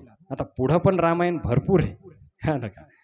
कारण आता काय होणार, सीतेच्या चारित्र्यावर संशय घेणार धोबी, हे पुढचं रामायण उत्तर रामायण. त्याच्यानंतर सीतेचा भगवंत त्याग करणार आणि वाल्मिकी ऋषीच्या आश्रमापाशी सीतेला सोडून देणार आणि मग लवकुशाचा जन्म होणार. हे पुढं रामायण चालू राहणार. मोठं आहे ना रामायण फार. आता आपल्याला पूर्ण वेळ नाही भेटल्यामुळे पूर्ण झालं नाही आपलं करणं रामायण. पण राम राजा झाले, राम राज्य आलं, रावण मेला, हेच आपल्यासाठी भरपूर आहे की रावण मेला आता रामाचं काय झालेलं आहे, राज्य आलेलं आहे. आणि राम राज्यामध्ये कोणत्याही प्रकारचं दुःख. त्याच्यामुळं महात्मा गांधीच्या ज्यावेळेस भारत स्वतंत्र झाला इच्छा काय होती माहिती आहे की राम राज्य भारतामध्ये आलं पाहिजे. तर राम राज्य केव्हा येईल, राम राजा झाल्यावर. आता रावण राज्याच्या सिंहासनावर बसल्यावर राम राज्य येईल का. राज्यावर अगोदर कोणाला बसवावं लागेल, रामाला बसवावं लागेल. तर आध्यात्मिक रूपामध्ये याच्यामध्ये सांगतात तर काम आपल्या हृदयातला रावण आहे. कोण रावण आहे, काम. तर हा कामरूपी रावण जेव्हा मरण आपल्या हृदयातला, तेव्हा राम राज्य आपल्या हृदयामध्ये प्रकाशित होईल. तैसा हृदयामध्ये मी राम असता सर्व सुखाचा आराम की भ्रांतासी काम विषयावरी. तर आपल्या हृदयामध्येच रामराज्य प्रकाशित होईल. केव्हा, जेव्हा हृदयातला कामरूपी रावण मरून जाईल हा नका. आणि तो कामरूपी रावण मारण्यासाठी कलियुगामध्ये फक्त एकच उपाय सांगितलेला आहे, कोणता उपाय आहे पा? कलेर दोष निधे राजन अस्ति एक महान गुण कीर्तनादेव कृष्णस्य मुक्त संग परम ब्रजेत. तर कलियुगामध्ये सांगितले कलियुग हा दोषाचा समुद्र आहे. तिथं दोषाला काहाची कमी नाही. कळालं का? भरपूर दोष आहेत आपण पाहतो, पण या दोषामध्ये एक गुण आहे की फक्त भगवंताचं नाव घेऊन व्यक्ती हा संसार पार करते. हरे कृष्णा कृष्ण कृष्णा कृष्णा हरे हरे हरे राम राम राम हरे हरे. तर हा कलियुगाचा गुण आपण स्वीकार करायला पाहिजे. कळालं का? तर आपल्याला कलियुगाचा प्रभाव आपल्यावर पडणार नाही. तर कलियुगाचे 4 जागा सांगितलेत पहा. त्या 4 जागा जर आपण वाचलो आणि भगवंताच्या नावाचा जप केला तर कलियुगामध्ये असून बी आपण सत्ययुगात राहणार. तर 4 जागा कलियुगाच्या भागवतामध्ये सांगितल्या. द्युतम पानम स्त्री हा सुना यत्र अधर्म चतुर्युध, की जिथं जुगार खेळल्या जाते. कळलं का? जे पत्ते आहेत, सट्टेबाजी आहे, तिथं कलियुगाचा काय आहे? निवास आहे. त्याच्यानंतर जिथं नशापान केल्या जाते, दारू आहे, कळलं का? तर बाकीच्या ज्या नशा आहेत, ड्रग्ज वगैरे, तर तिथं कशाचा निवास आहे? कलियुगाचा निवास आहे. त्याच्यानंतर सुनाहा, जिथं मांसाहार केल्या जाते, कळलं का? तिथं कशाचा निवास आहे? कलियुगाचा निवास आहे. आणि चौथी गोष्ट म्हणालेत की जिथं व्यभिचार आहे, स्त्रिया, की आपली पत्नी सोडून दुसऱ्या स्त्री संग जिथं होते, किंवा आपला पती सोडून दुसऱ्या पुरुषासंग जिथं संग होते, तिथं कलियुगाचा काय आहे? निवास आहे. तर ह्या 4 जागा वाचून आपण जर हरिनामाचा जप केला तर कलियुगामध्ये राहून बी आपल्यावर कलियुगाचा प्रभाव पडणार नाही. कारण का? आपण सत्ययुगामध्ये राहणार आणि कलियुगामध्ये राहून पण आपल्याला आनंद काय होईल? प्राप्त होईल. तर त्याच्यामुळं ह्या 4 गोष्टी सोडून आपण भगवंताचं नाम घ्यायला पाहिजे, भगवंताची कथा श्रवण करायला पाहिजे. तर याच्यामुळंच आपलं जीवन काय होईल? सुखी होईल. नाहीतर पहा किती जरी भटकलो आपण, काय लागा, तर काय होईल? जे आपल्याला ज्याच्यासाठी आपला जन्म झालाय, तुकाराम महाराज आयुष्याच्या साधने सच्चिदानंद पदवी घेणे, तर ते आपल्याला प्राप्त होणार नाही. जी सच्चिदानंद पदवी आहे, भगवंताची प्राप्ती हे ती होणार नाही जोपर्यंत आपण नामजप करणार नाही, कथा श्रवण करणार नाही. त्यामुळे तुकाराम महाराजांनी 2 गोष्टी सांगितल्या पहा. गीता भागवत करीती श्रवण अखंड चिंतन विठोबाचे. तर म्हणजे गीता भागवत श्रवण करा आणि भगवंताचं चिंतन करा. एवढं जरी केलं तर तुम्ही काय होसाल? सुखी होसाल. कलियुगामध्ये राहून बी कलियुगाचा प्रभाव तुमच्यावर पडणार नाही. मग मला सांग, कलियुगात राहिल्यावर कुठं फरक पडायला? त्याचा जर आपल्यावर प्रभाव पडत नसेल तर कलियुगामध्ये राहिल्याच्या नंतर काय होणार? लोक कलियुगाला नाव ठेवतात, कलियुगात फार पाप वाढे, पण कलियुगामध्ये एक गुण आहे ना, त्या गुणाचा पण आपण काय करायला पाहिजे? स्वीकार करायला पाहिजे. काय ना का? एवढे 10,000 हजार वर्ष तपस्या करावं लागायची, तेव्हा कुठं भगवंत दिसायचे. कलियुगात फक्त हरिनाम जर आपण घेतलं तर आपल्याला भगवंताची प्राप्ती होते. हा ना का? रोज आपण म्हणतो नाम संकीर्तन साधन पै सोपे जळतील पापे जन्मांतरीची नलगती सायास जाणे वनांतरा सुखे येतो घरा नारायण. तर हे आपण स्वीकार करायला पाहिजे. कळलं का? तर त्याच्यामुळे जास्त भटकल्यापेक्षा आपण भगवंताचं नाम घेऊन आणि या 4 गोष्टीपासून जर वाचलो आपण, तर मग आपल्या जीवनामध्ये आनंद काय होईल? जे रामराज्य आहे ते प्रस्थापित होईल. फार सुंदर आहे पुढे बी रामायणाची कथा, ही काही संपलेली नाही आणखीन. कारण भगवंत परमधामाला जाणार, सीतामाता धरतीमध्ये जाणार, ते पण रामायण पुढं आहे. पण आता शेवटी वेळेचा बंधन असते, काय करणार? वेळ कमी असल्यामुळं आपलं काही पूर्ण झालं नाही जितकं आपल्याला घ्यायचं होतं तेवढं. पण तरी रामराज्य आलेलं आहे. रामराज्यामध्ये कोणत्याही प्रकारचं दुःख नाही. तर ते रामराज्य जर आपल्याला आणायचं असेल तर आपण रामाला आपल्या जीवनामध्ये आणलं पाहिजे. कळलं का? तर राम आपल्या जीवनामध्ये आल्याच्या नंतर नक्की आपल्या जीवनामध्ये काय येईल? रामराज्य येईल. तर अयोध्येमध्ये पहा कोणीच दुःखी नाही. तुम्ही जर अयोध्येमधलं पाहिलं तर तिथं पशुला पण न्याय होता अयोध्येमध्ये. एकदा काय झालं, एका कुत्रा, आता भगवंत फक्त ते न्यायालय दिसायला होतं, तिथं कोणी यायचंच नाही हे करण्यासाठी. एकदा एक कुत्रा आला प्रभू रामचंद्राकडे आणि म्हणले मला या माणसाने का मारलं? अरे पहा, कुत्र्याला पण लोक मारायचे नाही. रामराज्य कसं असं? प्रत्येक जण ज्याचे ती सुखी होते. काची तिथं चिंता नव्हती, सर्व जीव सुख. त्याच्यामुळे म्हणले की काहीच तिथं कमी नव्हती. काय का? सर्व आनंद, कोणीच दुःखी नव्हतं रामराज्यामध्ये. तर तो कुत्रा आला एकदा भगवंताच्या याच्यामध्ये सभेमध्ये आणि म्हणले प्रभू मला न्याय पाहिजे, मला त्या महाराजांनी का मारलं? का मारलं म्हणले, काय कारण नाही, तो काहीतरी केला असेल, उगीच्या उगी घालं कोणी मारत. तर म्हणले आता माझी काही चूक नाही म्हणे, माझं मी कुत्र आहे तर ते फिरणार इकडं तिकडं, तर मला का मारलं म्हणले. मग तू काय इच्छा आहे, मग त्याला दंड द्या म्हणे काहीतरी. म्हणे तू काय इच्छा आहे, मग काय दंड देऊ. तर म्हणले काय करा, याला मठाचा अधिपती बनवा. म्हणजे मठाचा अधिपती, हे काही दंड थोडा झाला, हे दंड थोडा आहे. नाही नाही म्हणले, म्हणले मी पण मठाचा अधिपती होतो मागच्या जन्मात. मग म्हणले कुत्रा कस काय झाला, तर म्हणले जेवढे पैसे यायचे ते मह्याच खिशात टाकायचो मी, नाव फक्त होतं पुढं, पावती सप्त्याची, खिसा.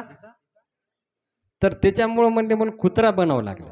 आता हे पहिलंच कुत्र्याला मारायला म्हणे, हे पहिलंच पापी आहे, आणि हे जेव्हा मठाधीच बनल तर हे कुत्रेच भटकत राहणार, हे कुत्र्याच्याच जन्मामध्ये, त्याच्यानं मोह बदला पूर्ण होईल म्हणले. तर असं रामाचं राज्य होतं, तिथं कुत्र्याला पण न्याय होता. का सांगितली मी कथा, काय कुत्र्याला पण न्याय होता, मग माणसं दुखी कसे राहतील. आता विचार करा, ज्यावेळेस धोब्यानं संशय घेतला तर एवढी प्रिय सीता, जिच्यासाठी भगवंत एवढे रडायचे, आपण ऐकलं आता रामायणामध्ये, आणि एवढा सेतू बांधून सीतेला वापस आणलं, त्या सीतेचा त्याग केला धोबीनं संशय घेतल्याच्या नंतर भगवंतांनी. त्याच्यानंतर लवकुशाचा जन्म झाला, भगवंतांनी अश्वमेध यज्ञ केला, कळलं का. तर त्यावेळेस भगवंताला सर्वजण म्हणू लागले तुम्ही दुसरा विवाह करा, राजा आहेत. पण नाही म्हणले, माझ्या जीवनात सीता आली, आता दुसरी पत्नी येणार नाही. त्याच्यामुळे राम आदर्श चरित्र आहे, एक पत्नी, शेवटपर्यंत एकाच पत्नीचा त्यांनी काय केला, स्वीकार केला. आणि मग लवकुश जो आहे ते अश्वमेधाचं मोठं कथा आहे रामायणामध्ये, उत्तर रामायणामध्ये. तर तो घोडा पकडला लवकुशाने वाल्मिकी ऋषीच्या आश्रमापाशी, तर मग सर्वांना पराजित केलं त्यांनी. हनुमानजीला पराजित केलं, लक्ष्मण आलं, भरत आलं, सर्वांना पराजित केल्याच्या नंतर सर्वजण म्हणू लागले अरे हे तर फार बलवान आहे. म्हणले त्या रामाला बलवा म्हणे, त्याला आम्हाला विचारायचं, त्यानं पत्नीला का वनामध्ये पाठवलं, काय दोष होता म्हणे तिच्या पत्नीचा. यांना माहित नव्हतं हे त्यांचे कोणी वडील आहेत, लवकुशाला माहित नव्हती ही गोष्ट, आम्हाला त्या रामाला भेटायचंय म्हणले. तर मग म्हणले ठीक आहे. तर राम स्वतः आले तिथं, आणि ज्यावेळेस दोघांमध्ये युद्ध सुरू होणार तेवढ्यामध्ये वाल्मिकी ऋषी आले. म्हणे अरे काय चाललंय, बापले का काहून भांडायले.